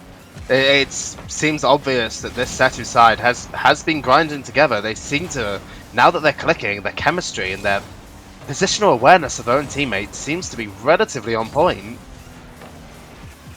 Shallow now with cats! Shot! Tomster putting it off a corner. There's no Odyssey player who can breathe a bounce before Shallow lays it into the top left. Setu looking far more confident in this game too, and looks to be running away with it just a little bit. I mean, Shallow having jumped before the balls even hit the ball, just completely confident in that read. Panda looked for a double touch, but Jojon manages to cut it out well, and I mean, Odyssey don't look like they're out of this at all, despite being down 0-2 in this second game. I don't know, it seems that Setu have woken up though. This is the team that people were hyped about. Panda trying to pancake it off a backboard. Shallow with the shot! Makes it free. That is impressive to get that. Actually, never mind. That's not as impressive as I thought it was, having looked at that on his POV. Wow. Subson, could you score that? No. Then it's impressive. I did not realise the line for impressive was that low. Of where, if I can't score it, it's impressive. I couldn't score it either, to be fair. Either way, awkward for Setu now. Thompson nearly gets it, but Odyssey get one back. Against a runner play, it must be said. And that's going to be an excellent momentum breaker, just to slow down Setu a little bit. You know what I mean? After a very poor performance in Game 1, they've looked like they're back, and Odyssey maybe just playing a bit of damage control at this point. Either way, Setu may be still looking nervy on defense, it must be said. Going forward, they look much more intimidating, and that's where they're going to want to be, in control. Shallow takes it over one, trying to get it around the second, but Badness just pops it up high. Thompson trying to get it over again, but Jojon keeps the pressure on. Odyssey not just controlling the midfield at this point, trying to claw their way back into this game, but one break and suddenly Setu all over again. Shot from Thompson makes it 4, and that surely put this game to bed. I mean, that is just an amazing read from Tomster there. Just clangs it into the net off the sidewall. Just it's up well before any of the Odyssey players can even read it. Shot. And I mean, exactly. Yep. Either way, Setu coming up again, looking for a fifth, looking to put a nail in the coffin. Either way, Odyssey with a upfield play, a cherry picker redirect from Badness, punishing the overcommit. Maybe there is life in them. Maybe there is. I feel like Badness was very much looking for a bump as his primary objective, but having that ball laid on a silver platter for him, he's not going to be complaining. He's not going. That's an excellent demo there from Jeffsky. I mean, Odyssey clearly don't seem to have given up in this game. They want to try and claw this back, despite the 2-goal deficit. Shallow is just being a nuisance in the Odyssey half. I don't quite get what he's doing, but he's up there. Now he's back. he's a bit awkward there with no boost, but Jojon misses, which gives Shallow a chance to take control. I think this is a term of game management from Setu. They need to keep the ball high, they need to stop the ball, keep control of it, and just try and play beats, basically. You don't need to try and get goals at this point, you're already 2-2 good. Jojon now the 1-1. This Odyssey side, which has proved more difficult than we would like, but 10 seconds left. You got to think time is surely running out as a shot comes in. I don't think it's going to happen. Seti are going to take game 2. They have indeed. Odyssey were maybe looking to get one more for the road there, but Setu with an amazing fire back in that game too to just quell any thoughts that this Odyssey side is capable of beating them in their minds. Setu just want to prove that they are this upgrade off last year's roster that everybody talked about. And just dropping another series like this in vain of their series drop to kit, they're not going to want to do it again. They don't want to do it again. They want to be in those upper games. They want to be cracking into this top 16, if not the top 8 overall. At the end of the day, the sky's the limit for this Setu side, who are stacked full of potential. Even as we head into this all-important game 3, neither team wants to go down onto match point.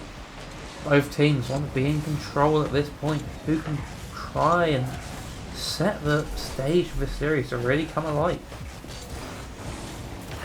I feel like with the way that game 2 went, it's currently looking in Setu's favour, but Odyssey, in the same way that Setu came back after game 1, looking to come back in this game 3. And I mean, in the first 30 seconds, looked to have had most of the control, but Panda, with a fairly poor touch, and Jeffsky just collecting an open net. What is Panda doing here? He's trying to play a pass, but it's never on. He's trying to overplay it, maybe a little bit too much. Gets punished. Odyssey take the lead. Setu are going to be trying to drag their way back into it. They have to start from their own corner for a strong kickoff as well. Oh, but Panda immediately just slots it in. I mean, that is a nice shot to get that one in. Jeffsky just completely... That is a very nice little angle to get it on target in the first place. Jeffsky clearly had no faith that Panda could get that ball. And to be honest, I don't blame him. That's not easy. To get it on target, and get the ball there is absurd. But Setu, 1-1 in the game, 1-1 in the series. Equalising again. Maybe the results of this game will show the results of the series overall. At this rate, it looks to be so. Neither team really wants to take control. They're both just sort of reacting. Although here comes Thompson looking for a double. Can't quite make it, put it through. Panda follows only as far as Badness. And Shallow now connects from the Setu corner, trying to take it the whole way. Oh, Thompson now off the ceiling. The pass was maybe the right idea, but the shot is not quite able to beat the first man though. Got past middle again, but it's only as far as... Is that in? Jojon off the crossbar, nearly. Setu once again looking very vulnerable in these transitions. They don't look comfortable. The ball's in the midfield, they want it in either end. Maybe rotation just slightly off, maybe a little too aggressive. Not giving enough respect to this Odyssey side, but they're on the offensive now. Jojon trying to get it round. Thompson trying to clear some pressure. Ball still in their corner. And finally, Badness can get it away. There were 5 players on the pitch in that top left corner. So much chaos happening on this Odyssey defense. Thompson manages to get it over 1, but I mean, Badness just wise to it. Badness again pinches it downfield, tries to be followed up by Jojon, manages the 50 Shallow, but Panda now with a little bit of control, but 50'd by Jeffsky. But it's not quite safe for Odyssey as Setu look like they're trying to press this advantage now. Panda with a chance to double. Jojon up. Jojon. What a save. The pre-jump Jojon. to stop it is on point. Setu like still in control. Panda going off of a mechanical break again, trying to get a ceiling double, but it doesn't really lead to anything. Thompson follows it up though.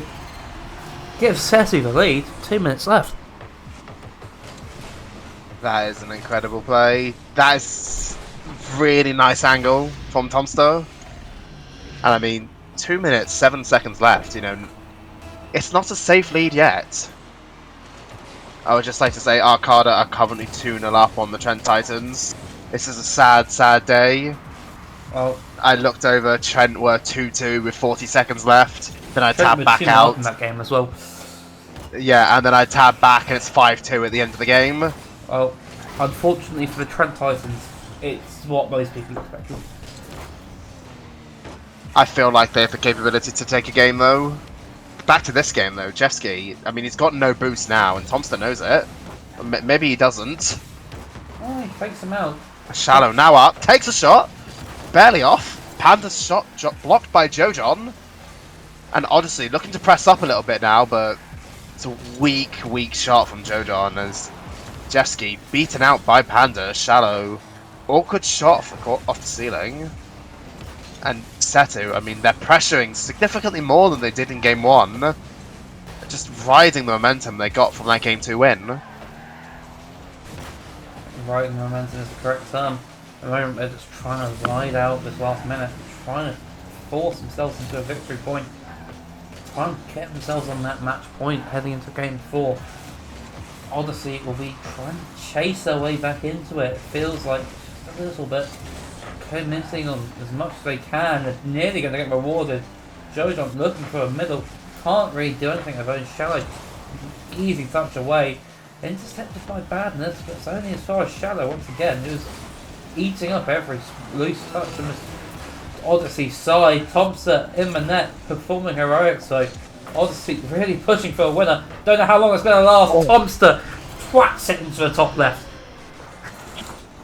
And just a little bit of miscommunication there from Odyssey. Jeffsky looks like he wanted to get that to Badness, but Badness looked like he wanted to take the ball himself, and Setu immediately capitalizes on it to, they would hope, secure this game. But with 20 seconds left, it's still possible if they get a goal now. Jeffsky off the crossbar. Badness hits it up. Jojon. How's it not a goal? How's Setu kept that out? That's surely going to be Game 2. Game 3 even. With 3 seconds left, there's not enough time on the clock. Setu take it. Odyssey clutching at straws at the moment. They're so close. Yet they can't quite find the killing blow. Setu there putting on a performance similar to that game win they got on Akron at Zero Worlds.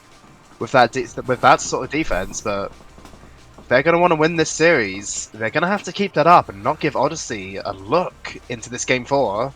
Because Odyssey, this team of Odyssey, a very capable side to bring this back and win this series if Setu give them any sort of foothold in it. Currently as it stands, Setu obviously on match point, looking to see it out as we head to other places across the bracket. The Birmingham Bottlers have won 3-0 against ETH Zurich, which is not unexpected, but not necessarily expected. Currently, it looks like Genoa are either winning or have won 3-0. Who could have guessed? I think you'll find they won 3-0. Oh. 3-0 win for Genoa, that's once again wholly expected. Currently, Exeter 2-0 up against the Eel Castle Gamers in Game 3, and 2-0 up in the series as well, which is... I didn't see that coming. I mean, that is certainly a good result for Exeter. They're going to want to bounce back after that first series loss against Birmingham. A series that... Oh, but is that in? No. A series that Pads himself told us yesterday was a very big slip-up series for them. They knew that it was a very big possibility. They could lose that! And what's happened, looking back to this series, what's happened to the Setu defense? Shallow pre-jumps a touch, it's not there. And Thompson, not enough boost to react to the shot. Jojon takes the lead, and it's got to say, it's a little bit cheap. I mean, I wouldn't even blame Tomster there. Like, what is Shallow doing with that pre-jump? Like, this isn't a freestyle competition. You don't need to be up there. And Jeffsky makes it 2. Sassy may be crumbling under the pressure. Shallow, once again, what is he doing? Quite honestly. That's Badness. Where is my man going? Shallow doing the best impression of my dad and going to the shop and never coming back. Wow, that's deep. That's it's funny. Either way, Setsu 2-0 down within 30 seconds. That's not the start they would have wanted. Honestly, getting rewarded for the pressure they showed late in game 3 with an early 2-goal lead, it must be said. They're trying to push on and make it 3. Setsu needs to find a way back into it, and quickly. They certainly will, because 2-0 start, exactly what Odyssey are going to want for not only their confidence, but just the general momentum in this series. And it's like we said, this Odyssey side, very capable of winning this series if given a foothold, and at the moment it seems like that's exactly what Setu have given them in the first minute. Jojon now with a shot! What a save from Tomster. Of Badness there, looking to get that down like a Devo. Like a Devo, unbelievable. The shot is a Devo, but you know. It is a Devo, but not like a Devo, it is a Devo. Either way, Setu still under pressure. Shallow expecting a little bit more from Thompson, maybe expecting a bigger touch, not there to really capitalise. Odyssey still with pressure. Setu, 2 goals down, haven't showed any signs of scoring in this game 4. Not yet. That was almost dangerous there from Badness, but Tomster, right place, right time to cut that one out.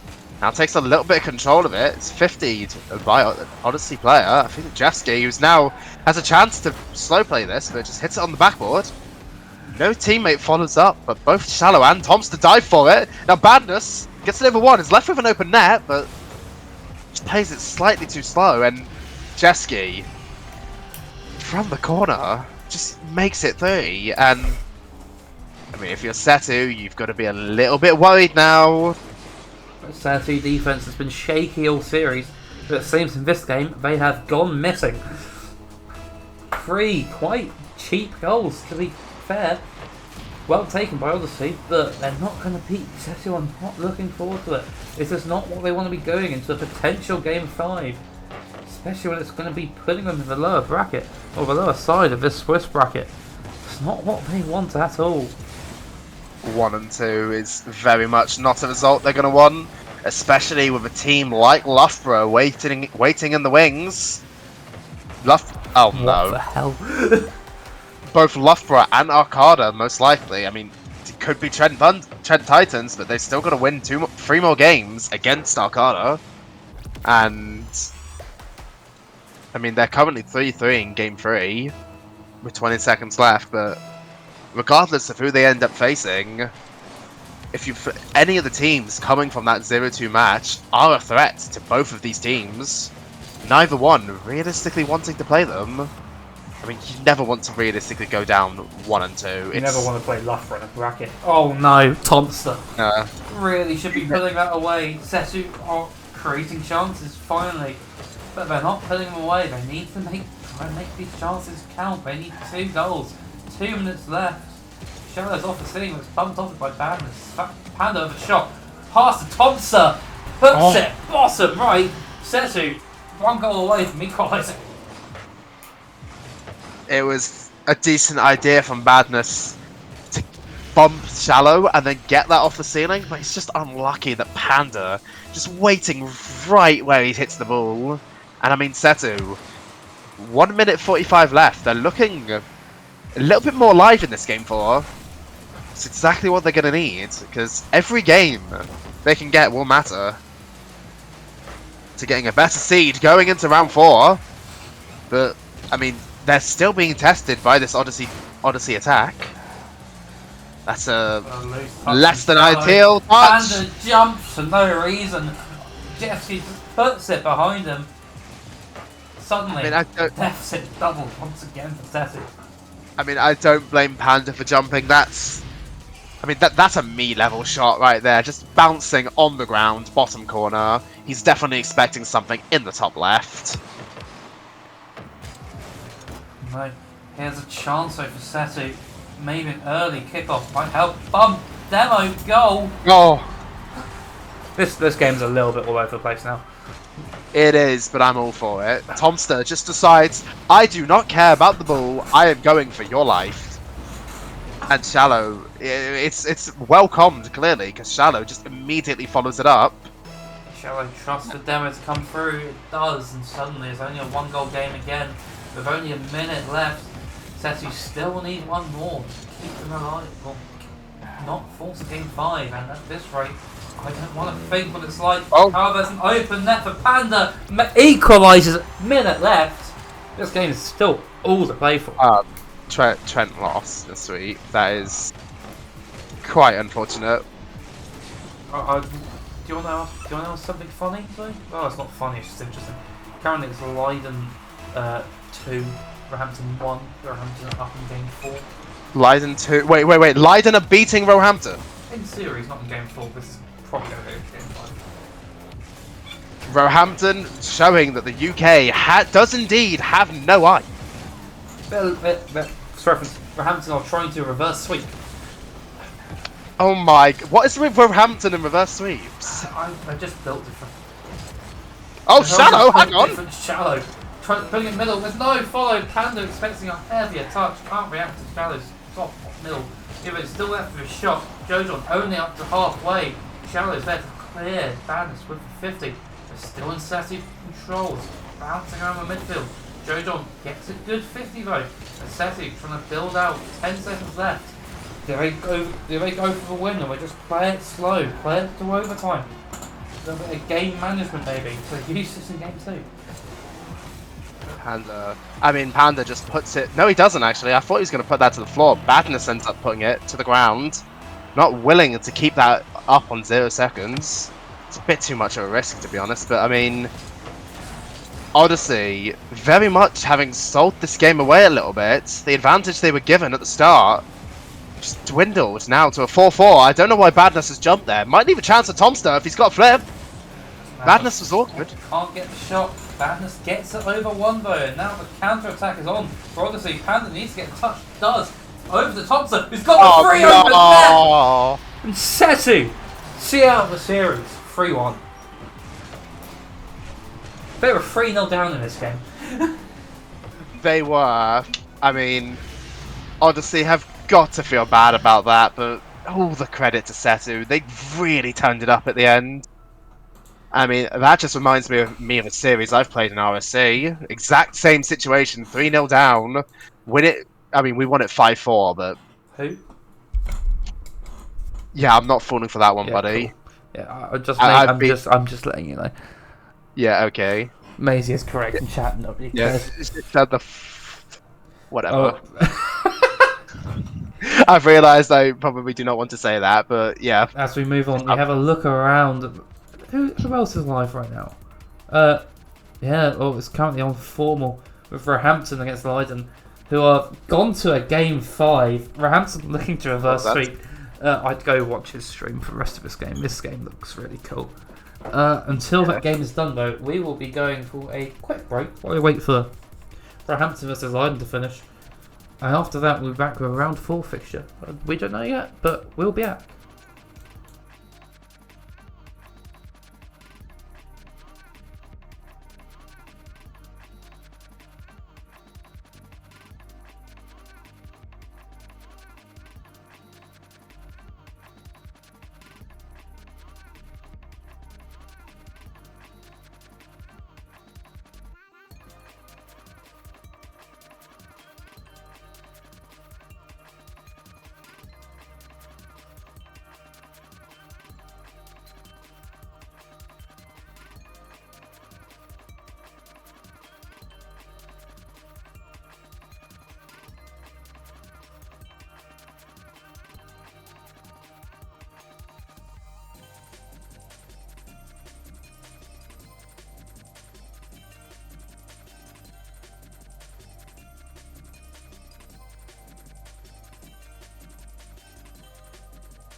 Alright, we are back. We have got a really cool up around four game.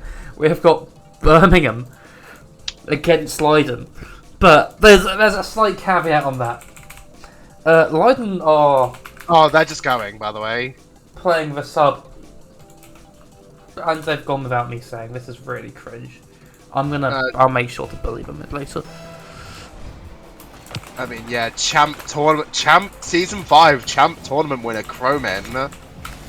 I mean, it's not looking pretty, but I mean, never mind. I've seen Birmingham lose games like this, to be fair.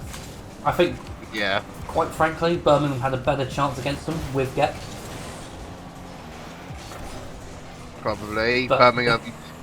very much more used to taking series that make sense, but it's like they've still got Finna and Blue Lightning on this Leiden side. Like, it's not going to be a wash by any means, regardless of not having Gek. I don't know. Gek obviously shouted us for hard carry. Finna, former esports player, well renowned for teaming with Treefork and Lady Penelope, two other goats of the university scene. We're going to see what they can do in this series against what's been a very solid Birmingham side, but it's not solid enough to stop Croman in the end, though, taking an early 1-goal lead. The so-called super sub coming in for Leiden, and big shoes to fill, I must say, having to replace Gek. But immediately, within the first minute of the first game, is responsible for taking Leiden up 1-0 in game 1. Well, it's a good start for Leiden University, but you know, Birmingham look to come back into it. Esports we mentioned a lot. Because they are esports, and without Gek, they're probably the most interesting thing to talk about on this lobby. Madge feels like he should have been a player for esports. He just has the same sort of vibe. You know what? I can vibe with that. I feel like revive esports. You know, Finna DT, and get like Madge 10 and like I don't know. Someone else. It's like the next biggest viber in the UK scene nowadays. Oh, Raven. Awkward touch from Leiden, and I mean, just spells out to Raven from Madge 10. Pads could fit quite well in that team. Yes, someone like Pads. No mechanics, just vibes. Yeah, I would certainly agree with that. Someone like your Pads is like, I mean, I think we should put objectively Tim on that team. I think that would be huge. It'd better be objectively esports. Like, there'd be no question about it being an esports then, because it'd be objectively esports.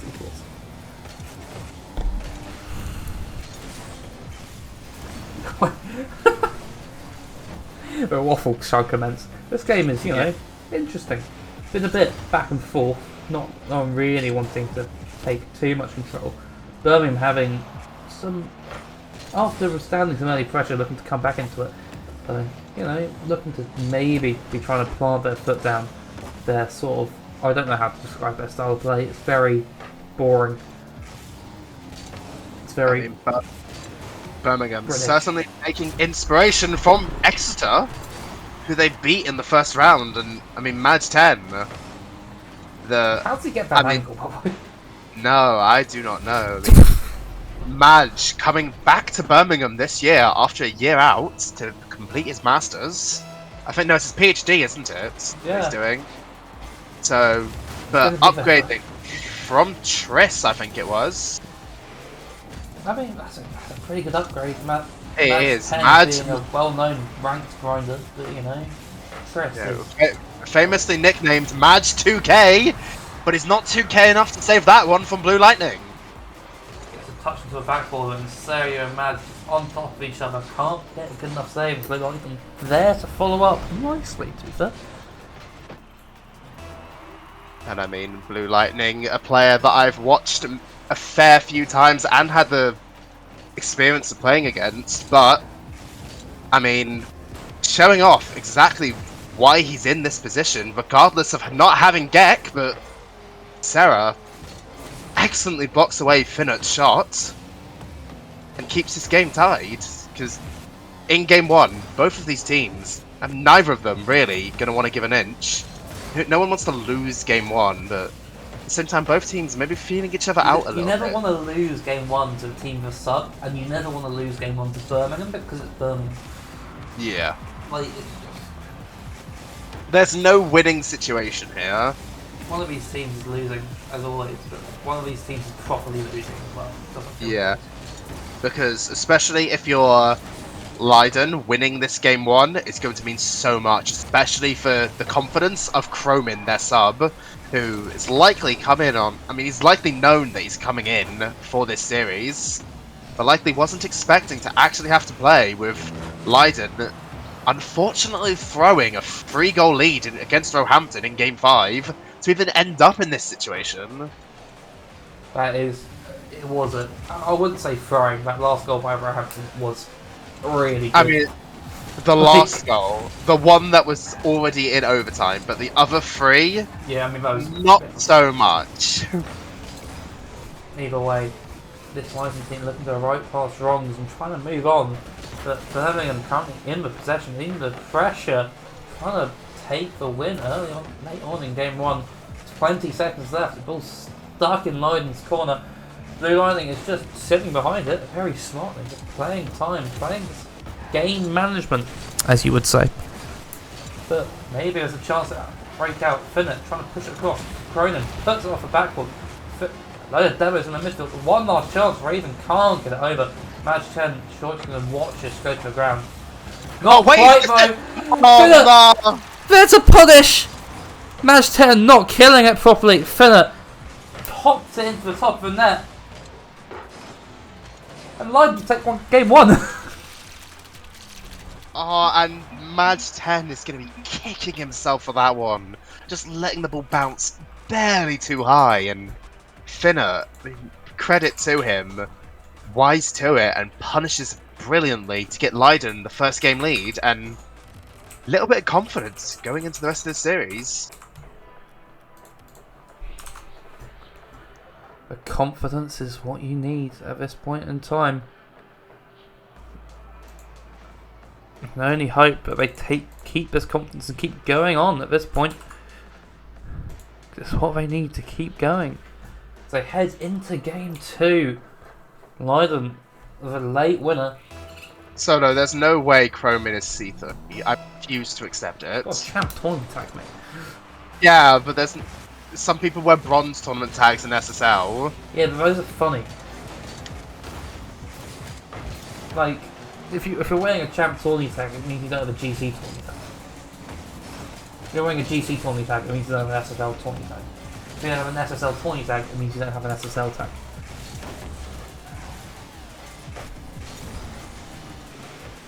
But either way, Birmingham not going to be happy dropping that game 1, and the biggest beneficiary of that win will be Chromin, who's looking to gain any sort of confidence he can, coming in as this roster's sub, and just feeding himself into the series, becoming a fluid part of this roster, like the Gek he's replacing.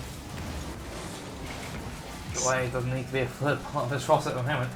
Blue Lightning and Finnet taking control of this game.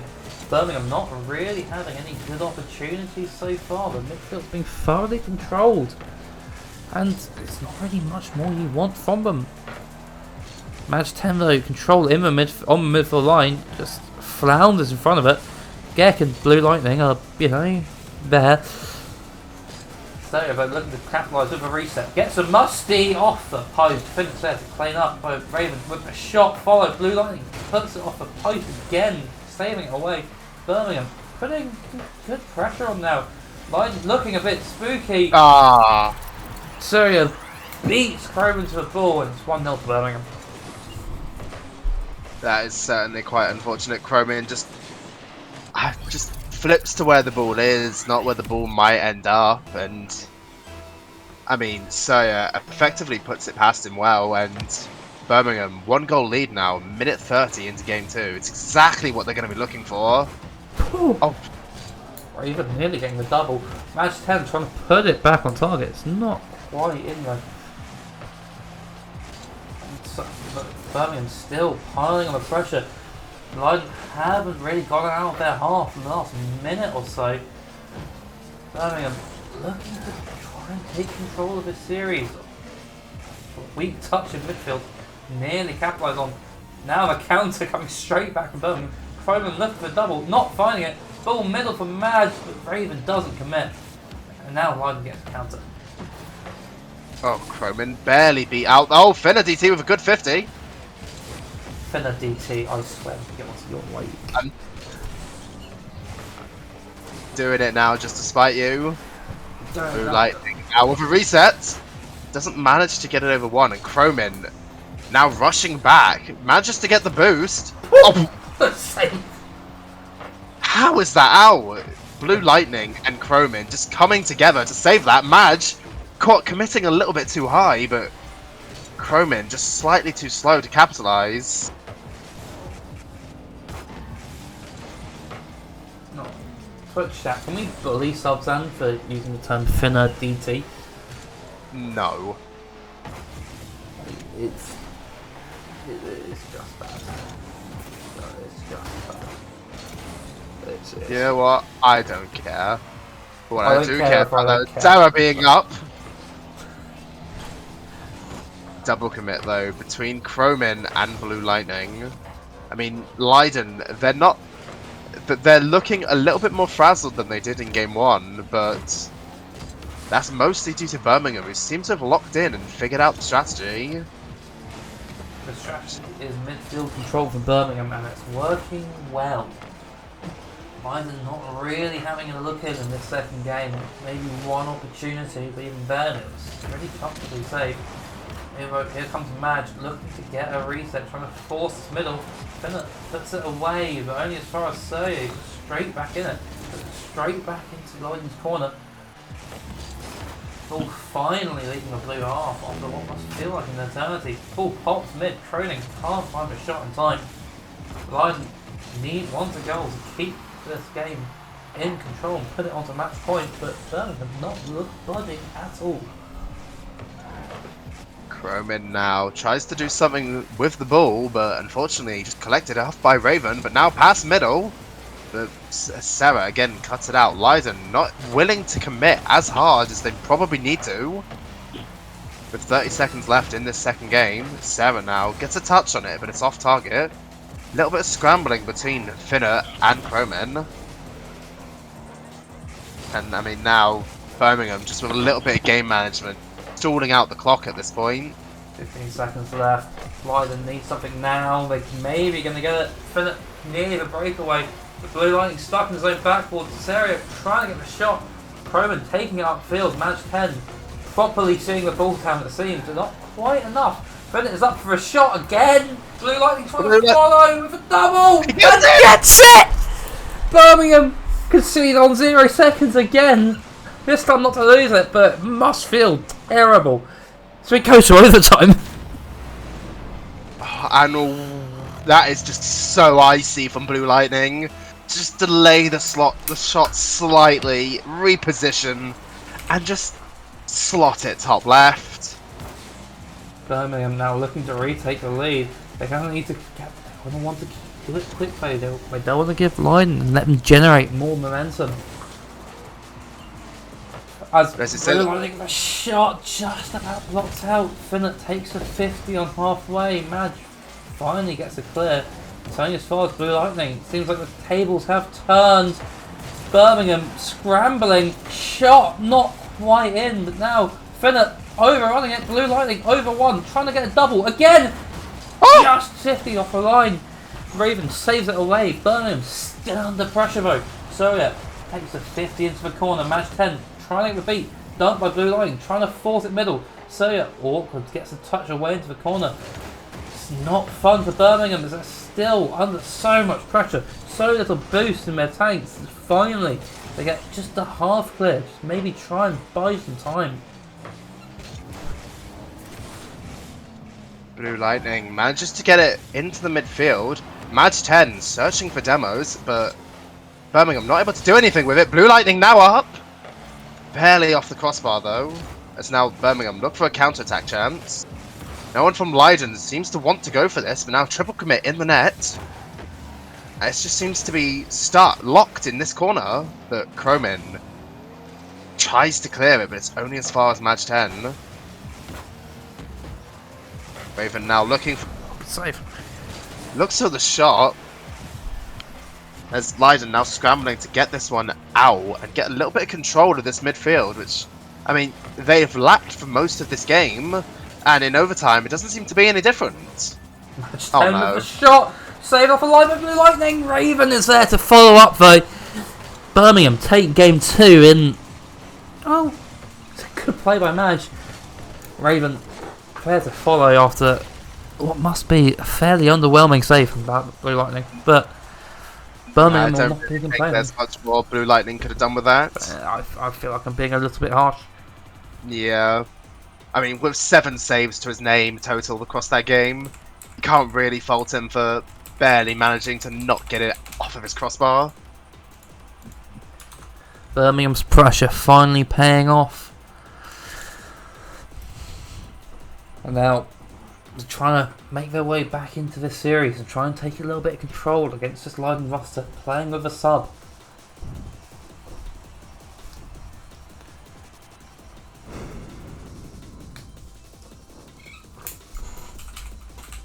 Who do you think's taking this game for, Thompson? I think if Leiden don't improve on their midfield presence, it will probably be once again a Birmingham win. But in saying that, Leiden have had glimpses of brilliance, particularly from Blue Lightning, who at the moment without Gek seems to be this player that's shining the brightest. Blue Lightning seeming to take the carry role away from Gek. And it seems to... yeah, it's not working. I'll give them credit. Birmingham, though, are starting to claw their way back into the series, trying to put their foot down a little bit. Trent, though, nice little clear that's going as far as Raven. All sort of just in the midfield at the moment. No one really taking control of this game 3, at least in the opening stages. Not really looking that convincing either. Birmingham a little bit flaccid going forward. Lightning not really having the opportunity to do so. I say that, here comes Blue Lightning of the edge, gets over 1, can't get it over 2, Raven puts it away. Croman there trying to force it middle, but only goes as far as Madge can. Gets a touch at field, Blue Lightning double off the ceiling. Well, that's awkward enough for Birmingham. Almost in. Commit! Somehow Birmingham get it away. Maybe if Leiden are just a bit more willing to commit. The hesitation keeps them out. Birmingham managed to clear their lines and look to counter-attack here. Sawyer, early shot, top of the net, 1-0. And unfortunately for Leiden, Croman just not with a good touch there. Just lobs in midfield for Birmingham to capitalise on. But I mean, Leiden, they've had what feels like significantly more pressure in this game compared to the last one. So I certainly would not count them out by any stretch of the imagination, but what is that pre-jump from Blue Lightning? Ballsy is what it is. Madge Tenmo going for the backwards air dribble, gets it over 1, looking to get it over Blue Lightning as well. Nearly gets around him, Blue Lightning just about getting a touch away. Bumped off it, Sawyer for shot! Top left, can't quite keep it out. 2-0 to Birmingham. It's not looking good for Leiden. It's not looking good, Brev. Croman just barely unable to keep that one out. And I mean, Birmingham pretty much putting their foot right on the gas now. They do not want to lose this series to Leiden with a sub, and clearly losing game 1 has rattled them a little bit, and they don't want to give this up. But Croman in the corner now gives it off to Blue Lightning, who, I mean, I've been impressed with everything Blue Lightning's done. That's chance to Croman. How's Birmingham keeping? Birmingham are performing heroics on the goal line at the moment to keep Leiden out, and they get every bounce is going in their favour. Sawyer getting the back ball read. If I was defending this, I would be tilted. What is Blue Lightning supposed to do there? There is not much that you can really do about that. Sometimes that just happens, and that's okay. The term unfortunate is used not very often by me, but that is unfortunate. Croman now put it away from backboard. Leiden going to find a way back into this game 3. Just let it run away from them, despite having a decent amount of pressure. Their defensive solidity has seemingly gone out the window. Just keep trying to push for an equaliser, or even a goal. I mean, they're certainly going to need something quickly, because give this Birmingham side an inch and they will take a mile. But Croman, I mean, he makes it awkward for Birmingham on their back line, but again, Leiden's issues seem to be played with their second man, not really being willing to commit that much, maybe scared about overcommitting and conceding a goal. But when you're 3-0 down, I mean, conceding a goal won't really change much at that point. You've just got to kind of send it. So here's an opportunity. Croman can't quite capitalise it off the boat. Blue Lightning will look to follow up into the corner. Croman for shot. Top of the net. Sawyer there. Good save away. Denying Croman from getting his second goal in the series. But here comes Blue Lightning looking for a reset. Gets it round one. Sawyer's there on the line though. Just takes it away. Wherever, at the moment, it seems like wherever Lightning seems to shoot it, Sawyer's just there no matter what.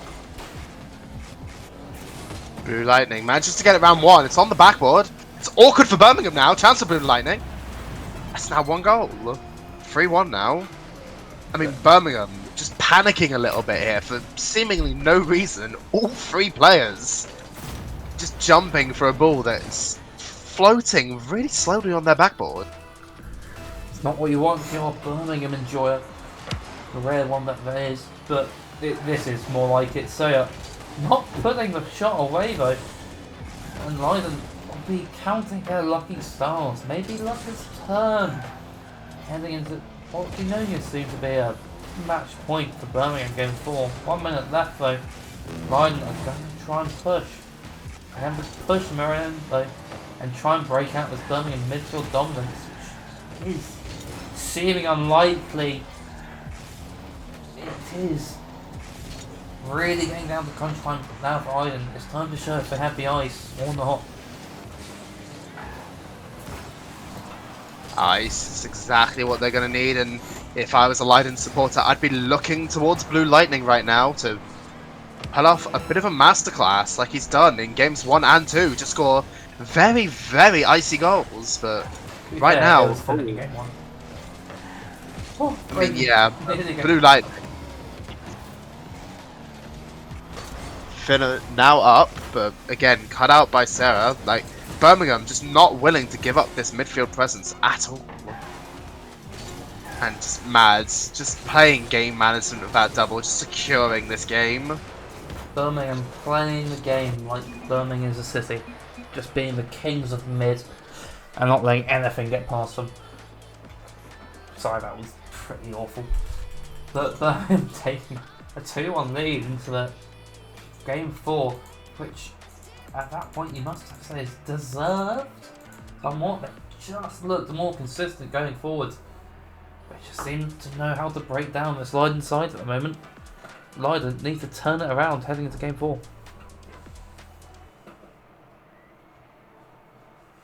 They certainly, if they want to win this game 4 and potentially this entire series, they just need to break down this Birmingham midfield. Demos, passing, just anything to try and stop this midfield presence that Birmingham has. Because right now, what they're currently doing, as impressive as some of the shots from Finna DT and Blue Lightning are looking, it's not working. They need to pull something out, and it needs to be some magic at this point. As we head into game 4, Birmingham on match point, looking to take a win in comfortable fashion. It must be said, not looking to give Leiden an opportunity to really grow back into this series. Have Madge taking up the side, just taking his time, playing it slow, looking for middle. Sorry, I can't quite put it in. Finn at 50s it off the post. Now, maybe a chance to get out, but Birmingham's midfield presence is just there. There's no way out at the moment. Finna gets a 50, gets a touch, looking for a shot. Madge intercepts though, nice and early. And suddenly it's a Birmingham counter-attack, and I don't know who's back. Finnert tries to get a clear on it, but again, just cut out every single time by Birmingham. Now Croman, but Croman just being cut off there by Blue Lightning. Start to wonder if maybe Croman is sort of playing this as a sort of playstyle where like he will go only if no one else is going. But Finna DT, oh my god, Finna, you can laugh at me for that one. Finna just 50ing Sarah on the goal line. Never mind, he's hit the ball into Sarah, who's own goaled it. That's not my goal. Anytime Blue Lightning does really well to get the double and just make it really awkward for the Birmingham defense. At which point Finnett's there to capitalise, and finally Leiden have a lead again. Been 10 minutes almost. You know, it's been 10-11 minutes since they last had one. It must be nice to have one again, trying to play their way back into this series. Just to have a lead, you know, insane confidence booster for any team. It's just a matter of can you hold it or can you extend that lead? Blue Lightning does an incredible job to get that ball out. It's now awkward for Sarah. Blue Lightning has pre-jumped him, so has Chromin. But Birmingham seem icy on the defense, and those pre-jumps don't seem to face them. Chromin has gone straight past Madge 10 as well, but it's not dangerous for Finity T. Oh my god. You know what? You do it. You know, you must think what would this Leiden team be doing to this Birmingham team if Geck decided he didn't have to go to the pub. But at the moment, Leiden taking the lead into halfway point of game 4, looking to try and force a game 5, and try and take this game, and try and get out of the upper bracket, put themselves into the playoffs if you are Winter. With or without Geck, that must be going to be what they're aiming to do. If it's here, they don't want to do it on the last chance. They want to get done early as Raven. Oh, that is an own goal. I'll give you that. May have not been last time, but this time, it's yeah. just straight up. He's got no boost, to be fair to him. Why does he jump so well? I don't really see any. He's got to get that flip to get enough speed to get back to that. I don't blame the jump. It's just unfortunate. And I mean, Leiden now have a 2-goal lead for the first time. I think since they had a 2-goal lead in game 1, I believe. No, this is the first time all series. Oh, but there's a triple commit on the Leiden defense. And immediately... Spinner will be screenshotting that and putting it on his own Twitter. Or he better be. I mean, I'll do it for him if I need to. I'll go back in the VOD. As we see, Birmingham get one back. They need to get another though. Leiden nearly with a careful goal. It's not quite in. Off the post. Blue Lightning for shot. Match 10. Can't save it. Blue Lightning reinstating the 2-goal lead. What happened in this kickoff? I mean, let's be real. Finnet should be scoring that. But Madge 10 just jumping barely above it. And Leiden, it's the 3rd goal they've now scored in this game, exactly in the same way. Just a touch from one of their players into a missed touch from Birmingham. Birmingham maybe choking under the pressure just a little bit. Maybe they don't have the ice as Sawyer goes straight past it. Madge has to clean up and does so well. Blue Lightning though just leaves the ball and Madge is on the counter attack looking for the past one. Can't get it past the second though. Lightning managed to clear but only up to Sawyer. No real follow so far. Finnet puts it in the corner. Madge 10 is there to collect and just slows it down. But Birmingham still 2 goals down. Need to find a goal and quickly. Lightning's not letting it though. Flip reset. Puts it near post. Extends the lead. And is trying to see out this game 4 out in fashion. Now you would think if you're a Leiden supporter that would be the dagger in this game. But Leiden, just a series ago with Geck, losing a lead exactly like this one to Roehampton Esports Gold with approximately the same amount of time left on the clock. Uh-oh.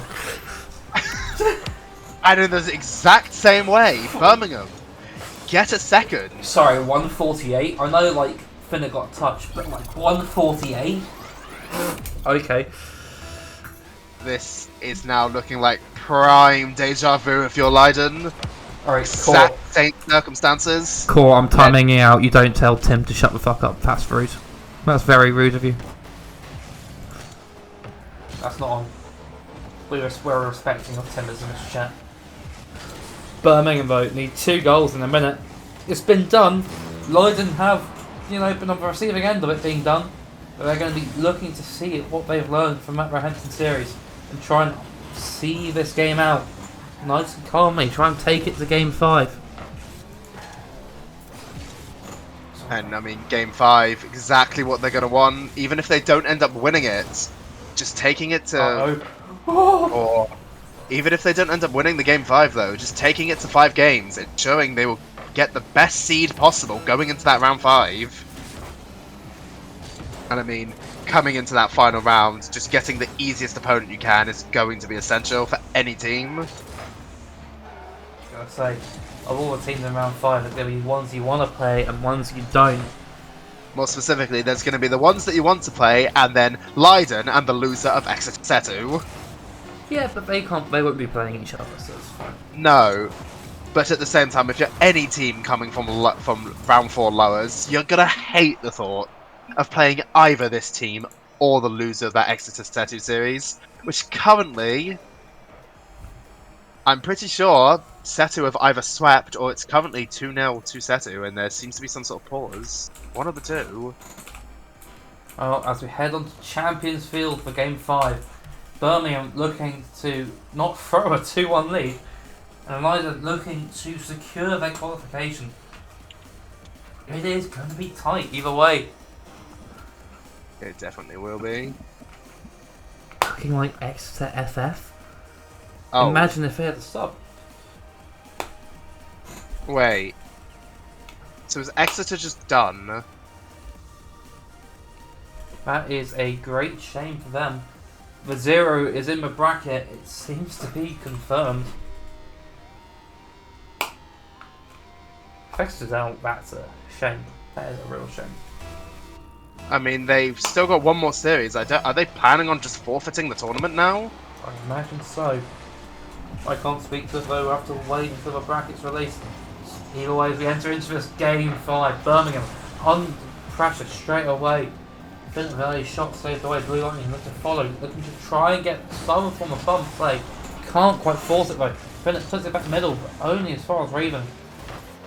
Cromit manages to get a touch from the 50, but it's awkward for Birmingham still. The ball's up above the net, so it finally gets a half clear.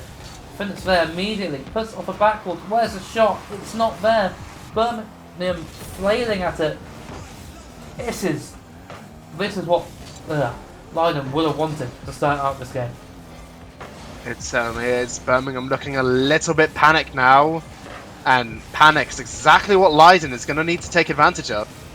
But Finnert only managing to get it as far as Sarah on the Birmingham backboard, who gets a flip reset on it and gets it under Croman. Blue Lightning also awkward. Madge leaving it for Raven, but the shot maybe not quite what Birmingham would have wanted. Twice in a row, Madge 10 hits it off the crossbar and it's still 0-0. Birmingham finally getting some pressure after what seems like most of the game before, not really having any. But not lasting long as Blue Lightning fakes that one, looking for a flick over Madge, tries to go under, can't quite. Birmingham looking to capitalise on the counter. Raven, time and space, backflips, it's only as far as Madge though, puts it low. Why isn't that open? It's 1-0 to Birmingham. And what's happened here on the oh, it's a double commit between Croman and Blue Lightning. That's unfortunately just left the net right open for Madge 10. Not like this. Not like this at all, but 3 minutes 24 left in Game 5. Still all to play for. All to play for. Leiden looking to get an equaliser. That early Birmingham goal. At the moment they're currently stuck on defence. Match 10 trying to put it round the corner. Blue Lightning trying to take it out over Raven. Can't really beat them though. The ball's still stuck at that Birmingham midfield line. It's like the north-south barrier. It's somewhere you don't really want to be and you don't really want to go very much. Maybe not. Finally gets past the halfway point. The shot off the crossbar. Finnick can't put the ball back middle. Croman is forced to retreat. Leiden trying to start over again, but once again he's stuck at that Birmingham midfield. Serio with a reset, just uses it to recover. Leiden wasting valuable time and boost in their corner. Can't beat Birmingham in any capacity. No, at the moment, Leiden again looking like they're stuck in their own half, similar to games 2 and 3. But Birmingham taking good advantage of this weakness they seem to have discovered in the Leiden defense. Madge taking a pop shot from midfield, but saved away nicely by Finner, even though the shot wasn't dangerous. Birmingham is still managing to force Leiden players to commit for these defensive touches. Oh, with 2 minutes left, they need to find a goal, they need to find it quickly. They don't want to be leaving themselves up to do 0 seconds Fanatics again. We all know they have it in them, but Birmingham surely looking to try and just ice it out and try and prove that UK does have some level of ice. Blue light for shot. Roman clears it though. He can't get it on target. Birmingham will be thanking their lucky stars at this point. Got to feel that maybe that was the one opportunity that Leiden need. But here they come again. It's as far as match tempo. Let's take it at the wall. Let's take it off the backboard. Off the back with free shot, maybe. Philip gets there in time, but only as far as Sergio inches it across. Birmingham still in control, a minute left. It doesn't look like they're going to give this team any more chances.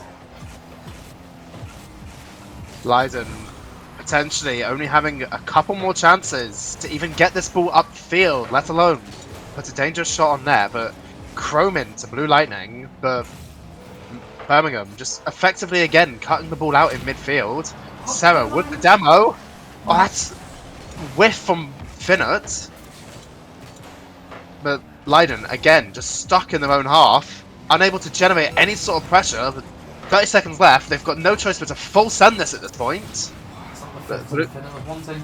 Ball stuck in the Leiden corner, whereas Sergio's doubled it the wrong way. Raven is there to capitalise and follow up. Nearly gets it in. Finnert has to try and go the whole way now. It's now or never for this Leiden side. 10 seconds. Counting down. They need to go for full length still. Finnert trying to get the clear. That's being out by Match 10. He puts it on target. Croman can only just put it away. Ball is up to Sergio, who drops it. The party was destroyed. But Birmingham take game 5 in dramatic fashion. And you've got to say that is about as close to the series as you could hope for Leiden, but they're still going to be sat there wishing that they could have came away with that with a win. They came so close, but just not quite enough to get it past this Birmingham side, who, fair play to them, have now qualified for the top 16 brackets. Birmingham making top 16 and quite, what must be said, quite a high seas, probably as high as they were expecting, finishing in certainly the top 8 of this group. I think we're going to go to a quick break while we wait for the rest of the games to finish, and we'll be back with our final round of the day, the final round of the group stage, after a short break.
welcome back. I'm running out of energy. Subson's running out of energy. The players are almost certainly running out of energy. We're in the round 5, and if we refresh the bracket, we can see that it is the wrong bracket. It is quite spicy. I don't know about you, but there's some good games here.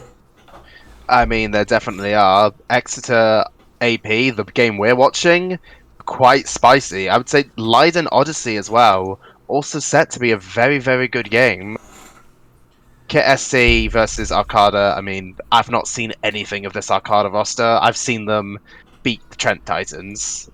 Doesn't convince me that they can do it against this Kit roster, but who knows? I mean, That's what round 5 is all about. the Trent Titans are good, to be fair. They are. Should we not leave the players waiting any longer? Because they probably want to go to sleep as much as we do. I don't know if the players are not currently here. We have half of AP and all of Exeter, to be fair. We don't even have half. We've just got Peaky right now. I'd say it's like good enough. Where's the rest? One day teams will show up on time.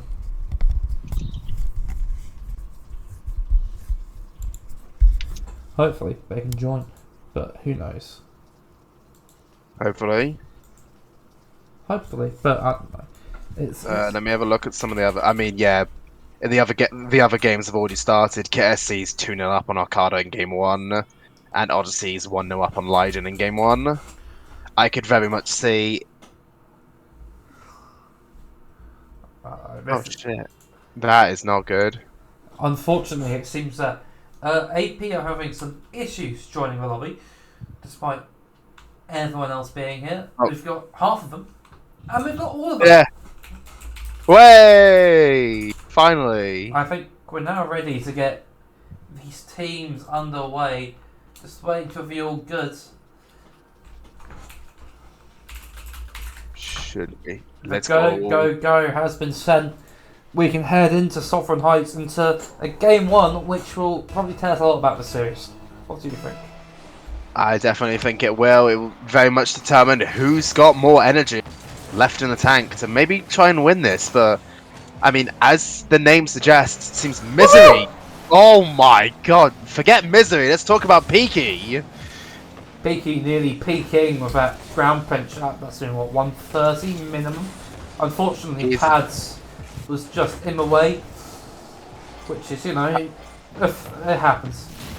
Pads doing what Pads does best and being a brick wall with no mechanics, as he would say so himself.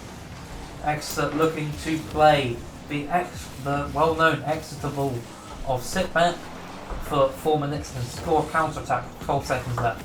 Which means we're in for a banger as Pads bangs a goalkeeper and Ignital bangs it against the post. You like that? I do, yes. I'm very interested because Misery, having had tech issues against Seto in the previous round and now seemingly on a laptop, at least suggested by his name, I want to know how much of an impact that might have on his performance coming into this game. A very critical series that, at this point, Series 5, it's do or die for both teams. Win this, you're through the top 16. Lose this, you're out. There's no more second chances, no more games after this. Simple, just win 3, go to next week. It's winning in, it's one and done. Exeter looking to try and pull out a performance after an upset day, although that's not the start they would have wanted. Open net off the demo, Spider puts away an easy shot, 1-0 AP. And a demo on the third man from Pacey just opens up Spider to just cut in the midfield, and it's just given an open net. AP, probably with the exact start they'd want coming into this game 1, and Exeter, I mean, Pad's saying himself on stream yesterday, Exeter do not win that many games where they start from behind. So it's already looking a bit ropey in this game 1 for any British fans. Hoping that Britain, or the UK, again, do not fraud it like we did yesterday. Oh, there's no frauding involved at the moment. Exeter trying to find a goal, trying to open up. Ignital with an early shot, saved away by Spider. Sorry. Pads can't quite follow up into anything meaningful. Misery taking a pot shot, only saved by Pacey, only as far as Ignital.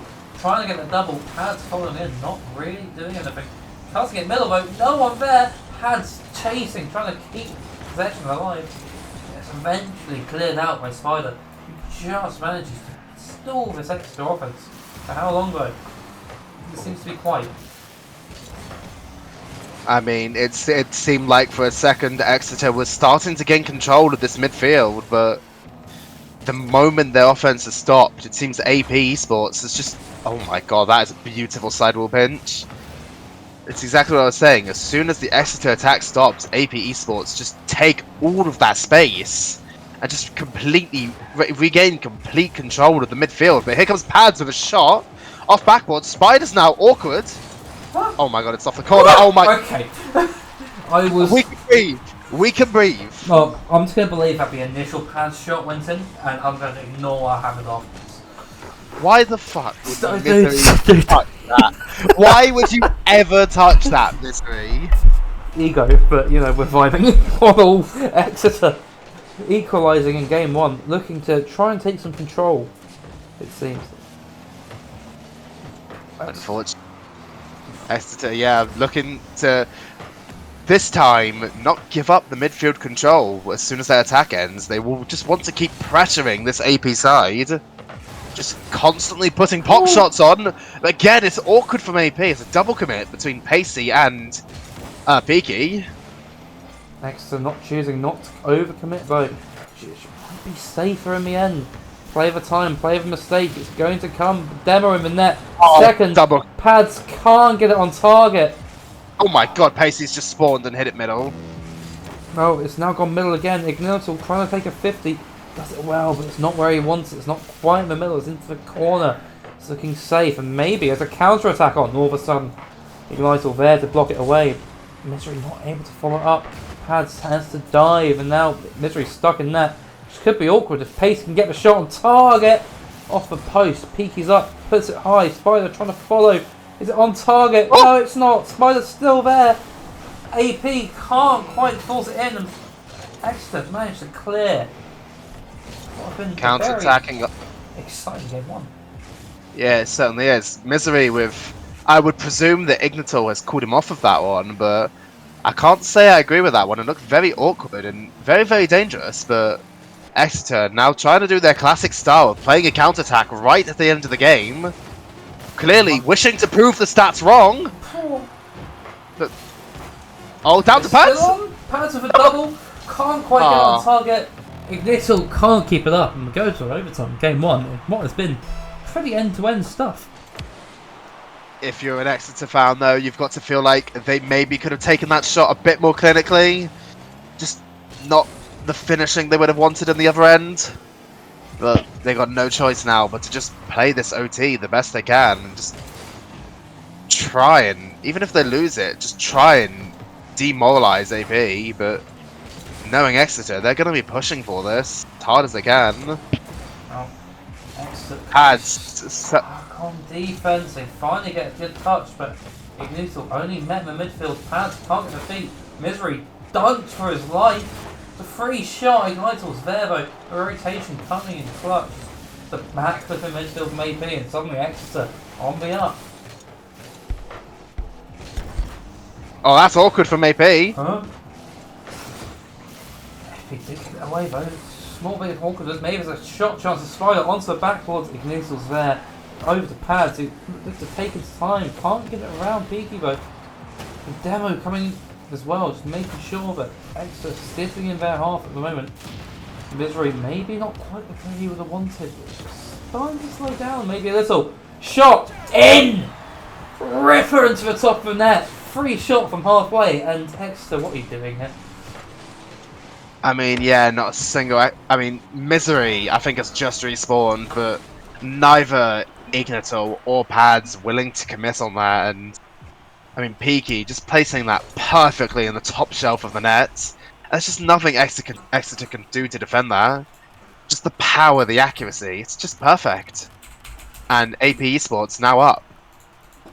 That's the early what? Oh. Shall we choose to not comment on Yeah, that? I'm not going to do it, but I don't care.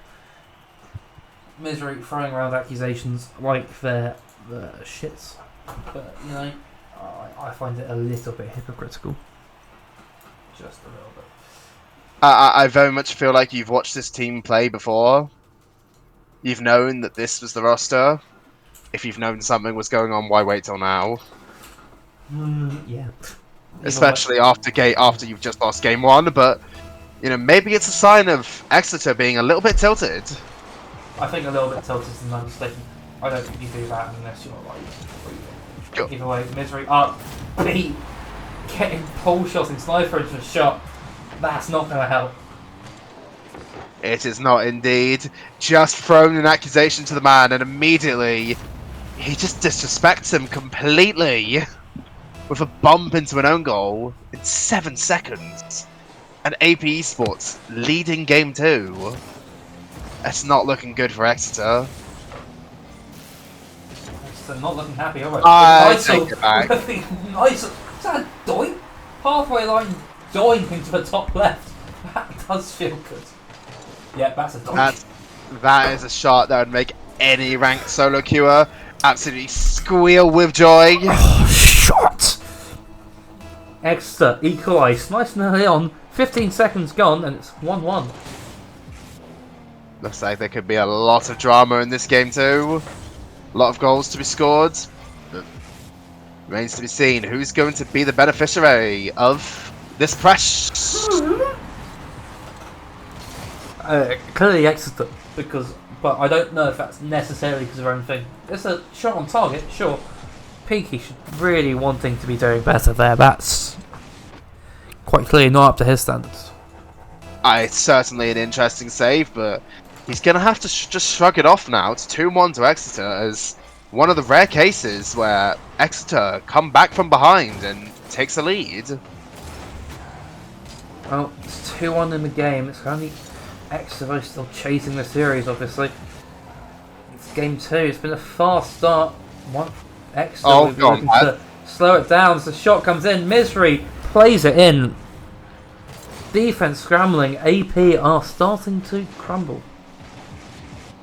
Double commit there from Peaky and Spider, neither of them getting a touch onto the ball. They just ricochets downwards off the crossbar and it's just collected by Misery. Oh. AP now looking to... I mean, it's only been a minute. AP definitely not going to feel down in this game just yet. With 4 minutes left, there's plenty of time for a comeback to happen, but I would have screamed if Misery hit that. Holy. One of the shots of the tournament for sure. But currently Exeter just looking to start doing some game management. 3 minutes on the clock. You can keep that in your half all that time. I'm sure of it. But AP will not be having it if they have anything to say about it. Trying to put on some pressure of her own. Pads just has control. Can't get it over Spider though. Nearly dunks it in. Ignites with another big touch upfield. Just keeps it going. Keeps the top clock ticking. Next to look, maybe just Seattle win. Maybe push on for one more. Who knows? I don't. I'm waffling. Yeah, it's no matter how much waffle's going on. I mean, this sort of game is a bit of waffle in the midfield right now. As AP just scrambling to try and like figure any way to break down the Exeter defense. Now that Exeter have a lead. Exeter may have the lead. But AP can't have possession and looking to try and equalise. Double commit of Exeter maybe could be punished here by Sniper taking it over one, taking it under the next, but Ignitel's there to clean up. Shows that being a ones main doesn't necessarily mean you can 1v1 everyone in threes. Misery vote. Collecting his possession and just slowing it down. Exeter happy to play in their own half as long as they can feel like they're in control. Might not be. Misery with a great touch across. Ignitel just putting it middle, but it's too awkward for Sniper to capitalise. Misery gets a big clear upfield and just relieves all the pressure that AP were putting on. Pads now tries to get it to the backboard, but I mean Spider doing an excellent job of covering it off. Pads taking a bit of control of it on the left wall as the ball's just ricocheted over to him. The ball is currently just playing tennis along the two side walls. No one really seems to want to get it towards the net. Seems like the net is almost on the left and the right wall. But currently, I mean, AP don't seem to really be able to get this out. It's just left wall, right wall, left wall, right wall, but it's always just in their own half. Oh, either way, AP not looking the most comfortable, and they haven't really created anything since that early shot. It must be said, Exeter have looked comfortable at the back, and that's exactly how they would be feeling at this rate, heading into the last minute of this game too. There's a shot from Peaky, Misery easily there to cut it off. Can get it past, pacing back as well. Spider's there to cut it off, but it's only up to Pads and halfway. Just says, I'm going to take it back to a corner. You score. That is excellent attempt there from Spider to slow that one down, but I mean the Exeter game management style, just wise to it. Pads now. Who is letting Pads cook? Please. Please get this man out of the kitchen. Just can't wait. Time is ticking down though, and AP have not had a look in really since that opening 5 seconds. Of which Exeter have just been controlling the game. It is game management. Oh, there's a shot here. Triple commit on the line. Pads gets behind the ball though, just force it away. The clear comes through for Misery, who keeps the ball in. Artists, I can't pronounce her name. AP spots his hand. Half, and suddenly AP, glimmer of hope, died out as fast as it came. 15 seconds left. They need 2 goals. They need them now. Pads with a flip reset. Nearly gets a dunk. 8 seconds left. I don't see a way that AP can get themselves back into it. Looking for a consolation, maybe. Ignite booms up to halfway. And that'll be the end of game 2. I want to think it's pronounced Artist Plantagen. Artistus Plantagen. There we go. I think that's how it's pronounced. I'm gonna say AP. That is significantly easier because I mean that full name is a lot of syllables. It's a lot. It's just a lot. AP Esports. Dropping game 2. Oh, Pacey of 108 ping. Seems to be dropping down now. It's not ideal, but Exeter still in control, looking to maybe take some of the momentum into game 3 of them. Get an early lead and just sit behind the ball the entire time. Bit park the bus, Rocket League. Hasn't hurt anyone.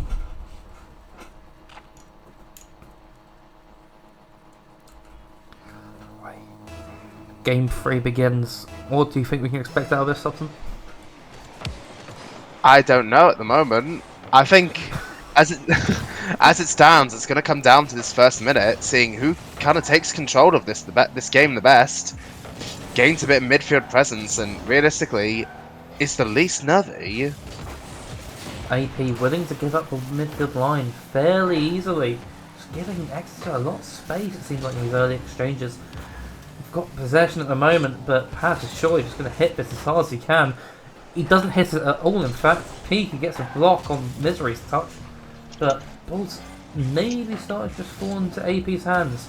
Exeter looking comfortable though, nothing clear and obvious AP can try and capitalise on. Exeter just keep the rotation clean till that exact moment.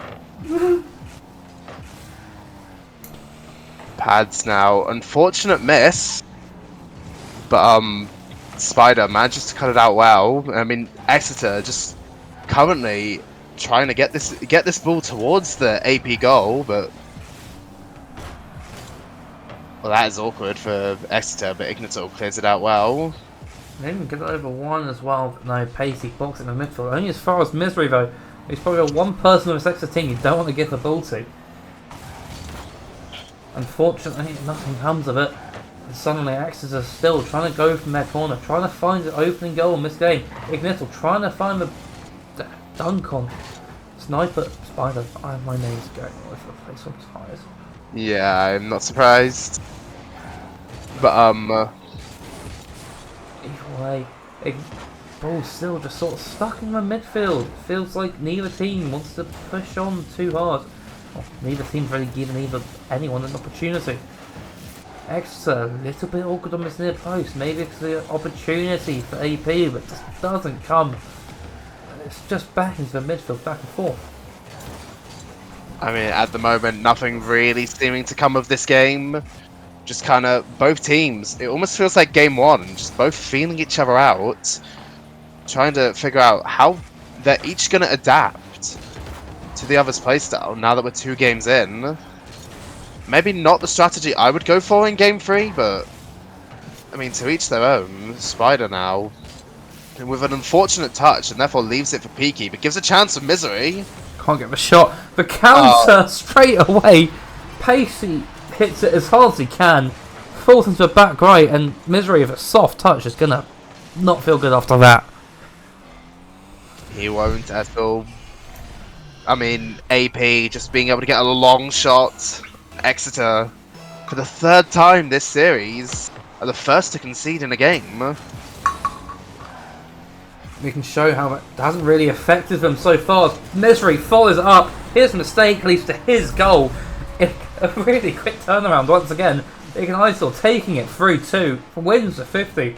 Misery with an not the easiest, but certainly an easy shot by his standards.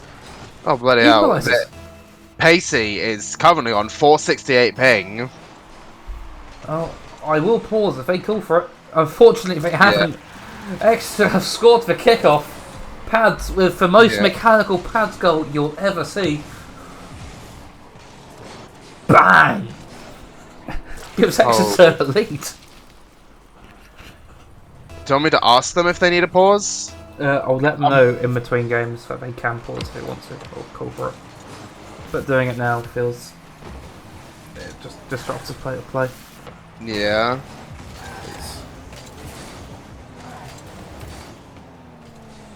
I mean, Exeter certainly going to want to certainly going to be happy to take that. And AP now having to play catch up, but I mean, that's a decent attempt there from Peak. Okay, yep. Yeah, this is. This is looking a bit rough. I'll wait until they're not on these buckets.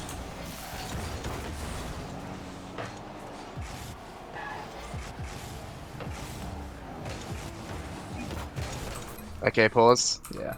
Alright, we'll have some technical difficulties as we drop back to our faces and try and figure out what's going on.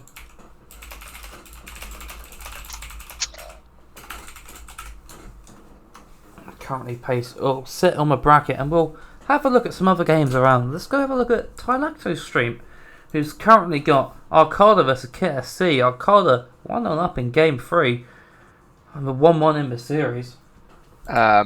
Odyssey currently 2-1 up in games against Leiden on Monster's channel, but Leiden leading game 4 1-0. I mean, I would feel so bad for Leiden to lose 3 game 5s to be eliminated. Even without Gek being involved. Right.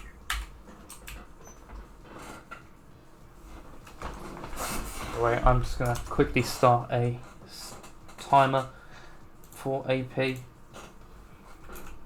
So if the tech pause doesn't happen in time, what happens? Do they just... After 8 minutes, AP will forfeit a game. And then after another 8 minutes, they'll forfeit the series. Okay. I presume they can get their sub in. Yeah, Esgod. I presume they're allowed to get him in to avoid a forfeit. Yes. Okay. No, Tim. It's currently tech pause. Yeah. Pacey is sat on 500 ping for about a solid minute. Yeah. It's not like it was perfect, was it? Yeah.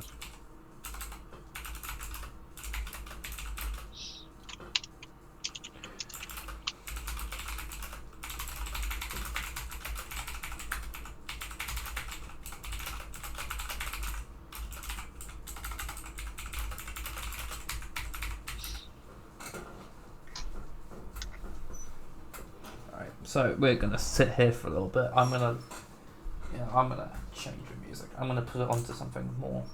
Yes, that's fair. More exciting, more something I can just listen to. Put on some How long is on their timer? I presume it's like 6 minutes left. They've got about I think it's about 5 minutes or so. Yeah, just under 5 minutes. I'll give them a warning that they have 2 minutes left. Yeah, that's fair. They can get their sub ready. Hopefully. That's the idea, at least, if their sub's even around. I mean, you would hope their sub is their sub in their voice chat with them. I'm gonna check if they have a sub even listed.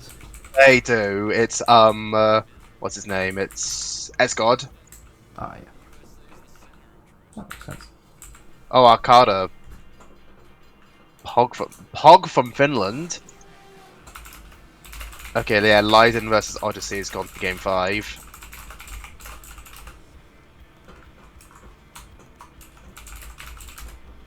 Oh. Wait.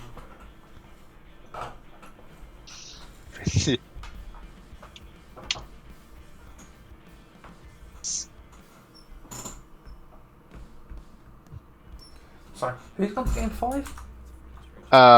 Leiden versus Odyssey. You know, Currently Leiden lead. Let's get that on. That's on Luke's channel. Yes, it is. Yeah, it is on Luke's channel. Let me in. Here we go. That's my stream. I'm not doing that. I'm not learning at my stream. That's really awkward. Monster caster. And we're getting an ad. This is sad. Leiden taking the lead. Come on. Is that they're 2-0 up? Yeah, they are. They're 2-0 up. Let's go. It's very cool. I'm going to let them know they have 2 minutes left. Oh. Oh, he's Pacey is back. They say that already. I think, yeah, it's just...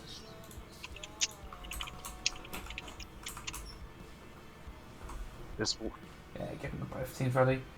They've given us a no problem. Let us unpause and we'll get back into this game 3, which has been quite interesting so far. I mean, it has been, you know. Pacey is still lagging. Oh, But he's now... I'll pause it if he calls a pause. Unfortunately, but it's not going to happen.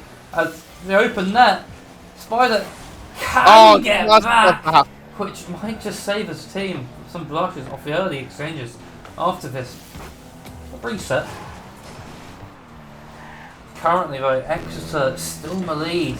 AP need to find a goal, otherwise they're going down to match point. You don't want to be in a match point situation against Exeter. They just, of all the UK teams, they notably have some ice some of the time. Maybe. About half the time. Exeter's probably one of the more icy teams. I don't think they're the iciest now that Roehampton have learned how to win a game 5. Yeah. But it seems that Exeter's still on the lead. 30 seconds left. Time ticking down. Misery with the shot makes it 3. That's surely going to see off game 2 now. Or game 3 even. Exeter looking comfortable. AP still not looking 100%. No, they're definitely not. I mean, Pacey still with 100 ping. He's been sitting on this 100 ping for most of the series. Although not quite red. It's definitely probably having an impact on his game. But Exeter, I mean, the one roster you don't want to give up a lead to. They will just play game management and they will just lock you out. That's exactly what's happened here. Peaky now trying to get a shot, but... Their 4-4-2 will become a 10-0. And as Exeter see out game 3 in comfortable fashion, you have to think, how can AP get themselves back into this series?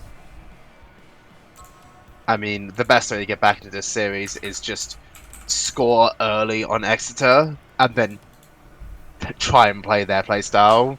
Secure that midfield. Play that game management. Just don't let them into the game. If you can do that, then...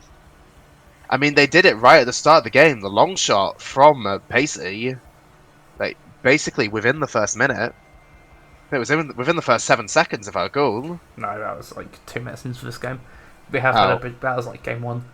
Or game 2. Right, yeah. Even. But either way, that's going to be their best way to get past Exeter.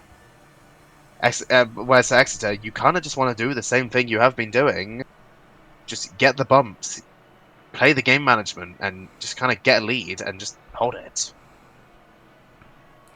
Well, this extra time will extra side will be looking to finish this in 4, not wanting to go to 5, as every game will just wear on their endurance. As both teams are ready, AP taking their time and still taking their time, it seems, to join. Wait. Apparently getting a sub. I'm going to switch away as I informed them their time. How long do they have on their timer?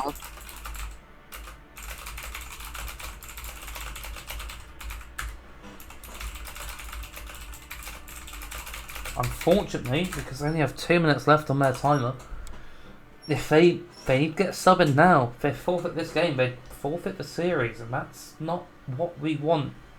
Unfortunately, I want we. I feel like if it reaches that point, we should probably let them know 30 seconds before. Of course, we'll give them plenty of warning. Yeah.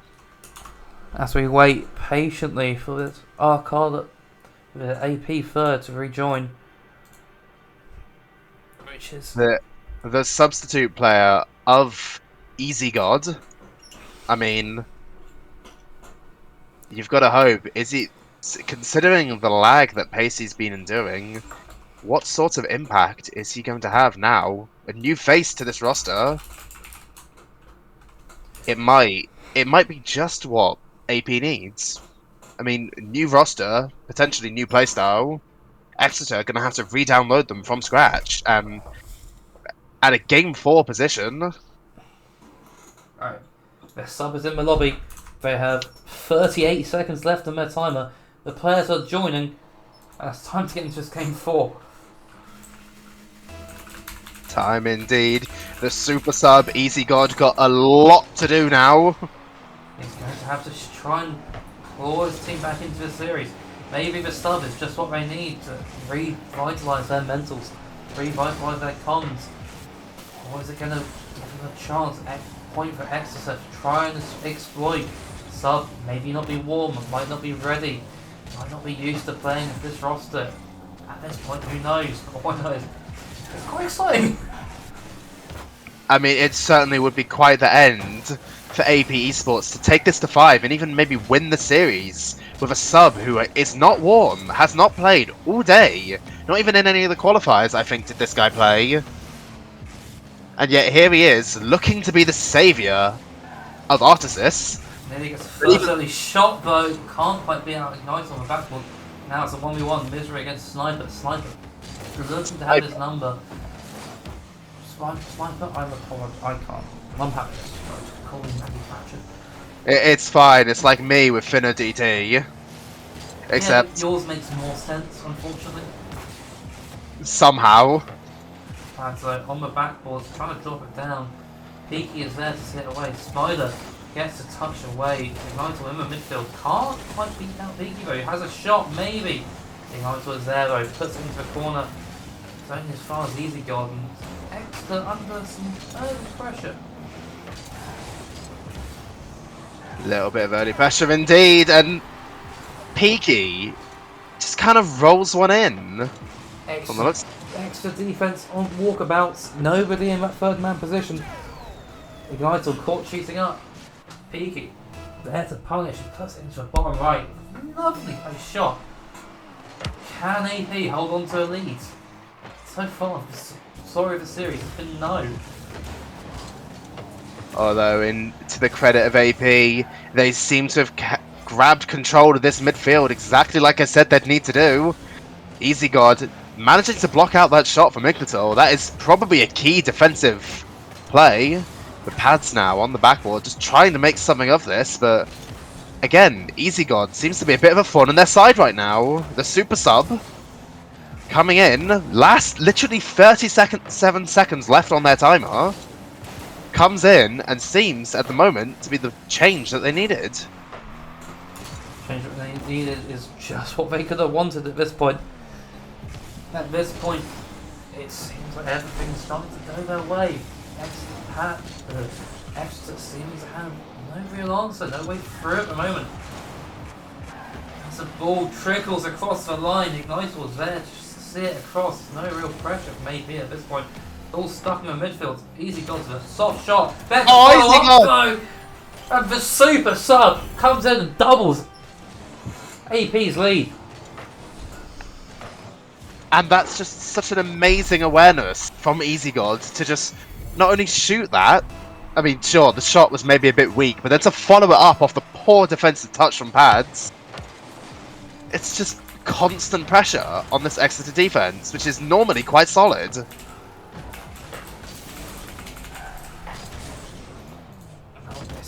Exeter now need 2 goals to try and bring this game back, which is challenging for them in past. They're going to have to try and do it quickly as well. Only 2 minutes on the clock.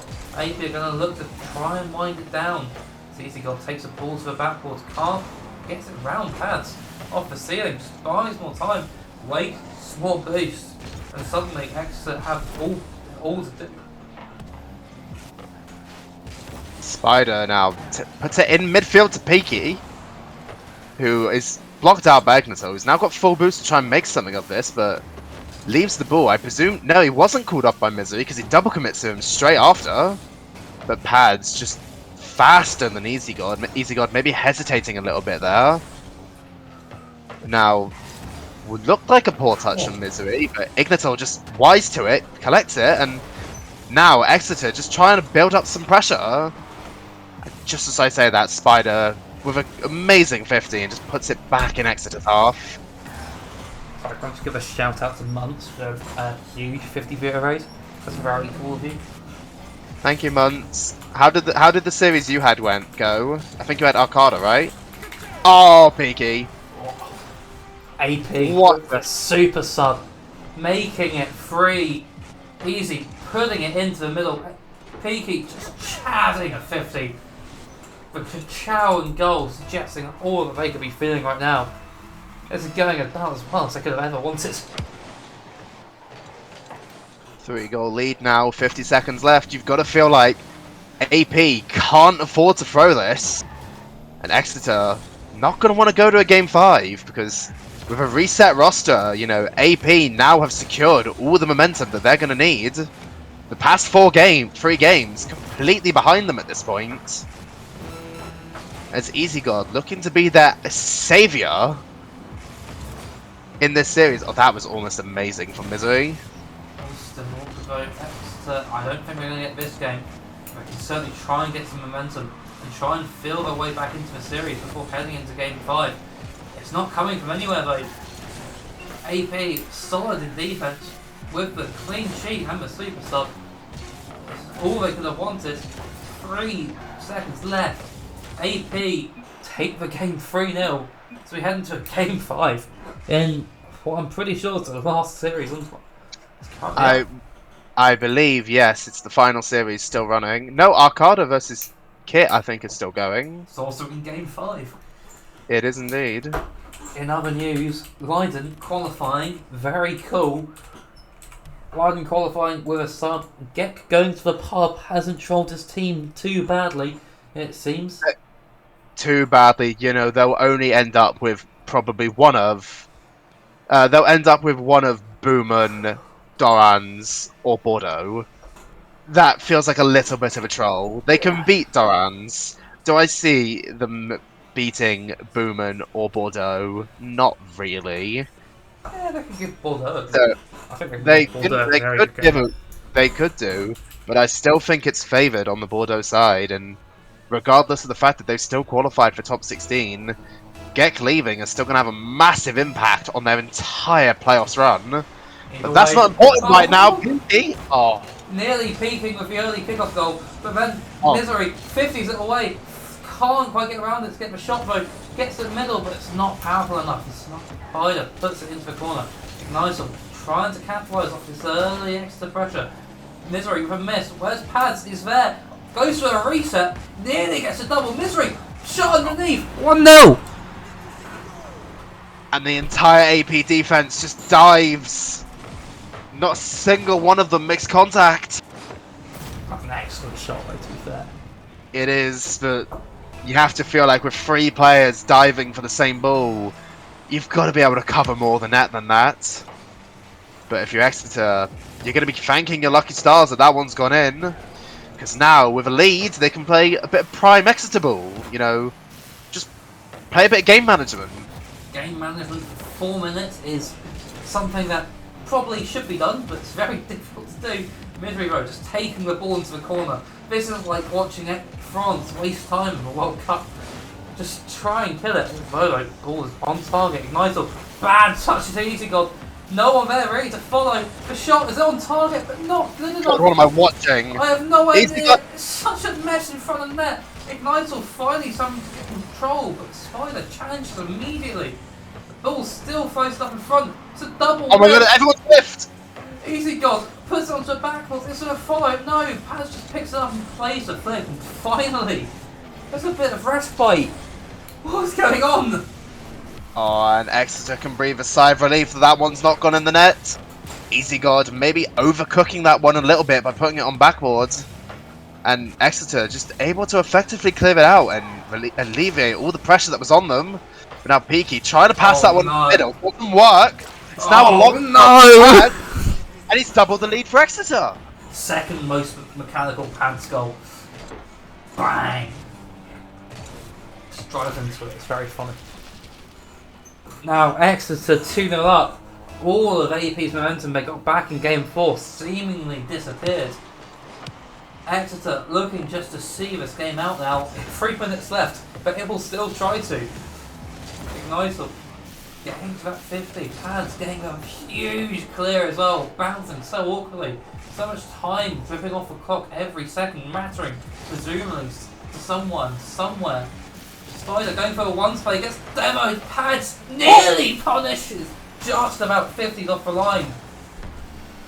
Can imagine if there's one more for Exeter, it might just be lights. Pads trying to find that one more. Going on a murderous rampage at the moment. Spider under one, 50's another. Easy God can't beat Pads out for a shot. Peaky beats him. Easy God looking to cut in, but Ignital gets a touch away. Misery puts it middle. Is there anyone to follow up? No. Misery just slows it down. Sniper though builds into the back, looking to try and do it on his own. Trying to take it under one, does. He can't quite get the beat. And Easy God is stuck on his own on the defense. It's not really where he wants to be. Ball middle from Pads. Misery can't put it in. This game is slowly falling out away from AP. They need to change something soon. But that got passed from Easy God to Spider, almost working. But cut out by Misery again. Exeter defense, relentless. That's a bump from Peaky! Wait, how's Easy God scored that? No way, that's the last touch. No way, that's the last touch. It's just on target. Peaky goes, gives Gomba slumps Pads on the post. Suddenly there's only one goal in it. 2 minutes left. Can AP find their way back into the series? They've got one, they can certainly get another, but Pads is going to look to be the dagger in the series. I don't know why you expected Pads in. I'm going to be very honest with you. Look, I'm going to be excited, but... And where's the game management gone for Exeter? Misery caught, not the best touch. United can't react to the shot. It's 2-2, everyone's to pay for. And Exeter look rattled. Yeah, they certainly do indeed. All the momentum immediately gone back to the side of AP Esports. Even with their sub, Spider now on the backboard. Gets the double! Barely off the crossbar. Oh, but he gets another chance. It's in the middle. Peaky, he's there! Takes the lead. Exeter have thrown at a cataclysmic rate. It's giving me vibes of UK teams from yesterday. It's giving me vibes of UK teams. Full in stop. general. Currently, Ignital trying to find anything. Stuck at the middle, gets it past Tubo. Misery going for a demo, gets it, can't react. The ball pops over his head. Pads can't get the middle, and the ball's stuck down the Exeter corner. Peaky just going to look to pressure, trying to force an awkward clear. Gets a demo Ignital, and that's going to buy AP now. Valuable time, valuable seconds. As each second dropping off the clock. Is there one more? Easy God! Surely that wins it! Surely there's nothing more that Exeter can do. 2 goals down, a minute left. It's going to take a miracle to pull them out of this.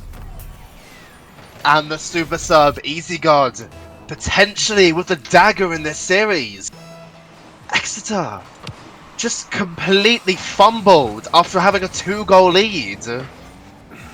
I think this is the first time I've seen Exeter successfully throw a 2-goal lead in a very long time. But either way, AP are not going to be complaining. They've got 40 seconds and they have to hold on to a 40 lead of their own. There's only 30 seconds left. Exeter needs something as soon as possible, but every second ticking off is another chance that's going to go wasted. Ignital puts it middle. Misery can't find the shot. Pads has to do something exciting with this. He just puts it up and Bider gets the freest clear of his life. Exeter need to go end to end and back again. It's not going to happen. Easy goal with 50 in midfield. Peaky just sitting there, playing time, playing patiently. Wins the 50. It's in Exeter's corner. It's in Exeter's net, effectively. And Exeter, despite being 2-0 up, are going to lose to AP Esports, who have scrounged their way and managed to make top 16. What the hell just happened? Oh.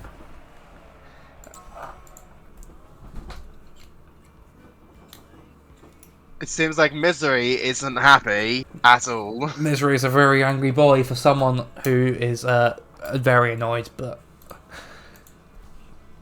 I mean... I don't blame him. I'd also be tilted. Yeah. But I mean, incredible series that. AP bringing in the super sub of Easy God right at the death's door of the series, 2-1 down, and just winning out game 4 and 5 to secure the series. And now, I mean, moving on to top 16, hopefully with Pacey returning. Sky's the limit for this roster. Oh, AP will be looking to go further in this bracket, as if we hopefully give it a refresh. Come on, AJ, come on, Sin, put results in. Maybe the results are in. We should be able to have a look at some opening playoffs match. No, we can't. Oh, we can figure them out. As we got. It feels sort of mean, but we've got Florence Genoa up in one opening match, which is going to be. Oh, that is not a good one. That is not a nice one.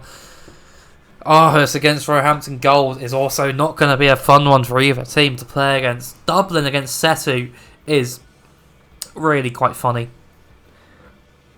It's really quite funny. Kiel against Trent Thunder, that's going to be a game I want to watch. Yeah, I think both of those rosters very much underrated, I would say, coming into playoffs. Well, both underrated, but we'll see who is underrated more, I guess. Yeah, something like that. So we can also see T Berlin against Birmingham, which is a bit harsh on Birmingham for having such a good run. But they will not be complaining. We also have Darlins against Leiden, which is going to be, I think, my pick of the games on that round 1. That would be tasty. The two Dutch teams that actually showed up for this event. Oh, no, I'm pretty sure you play Berlin, Madge. I'm not. We'll see. Wait for the official match. Yeah, we'll just deal with it. EDS and Boomin against Kit and Artistis, respectively. Refresh. I'll just. Since told me to refresh, I'll refresh. So we look at the. Yeah, that looks about right. I think it's all the same. Similar matchups. They're already out? No, they're not. No, Wikipedia's wrong because I had Trent and Berlin the wrong way round. Wikipedia isn't an official source. Why are we using that? Come on.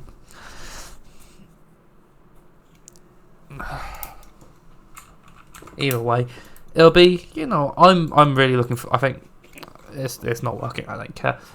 No.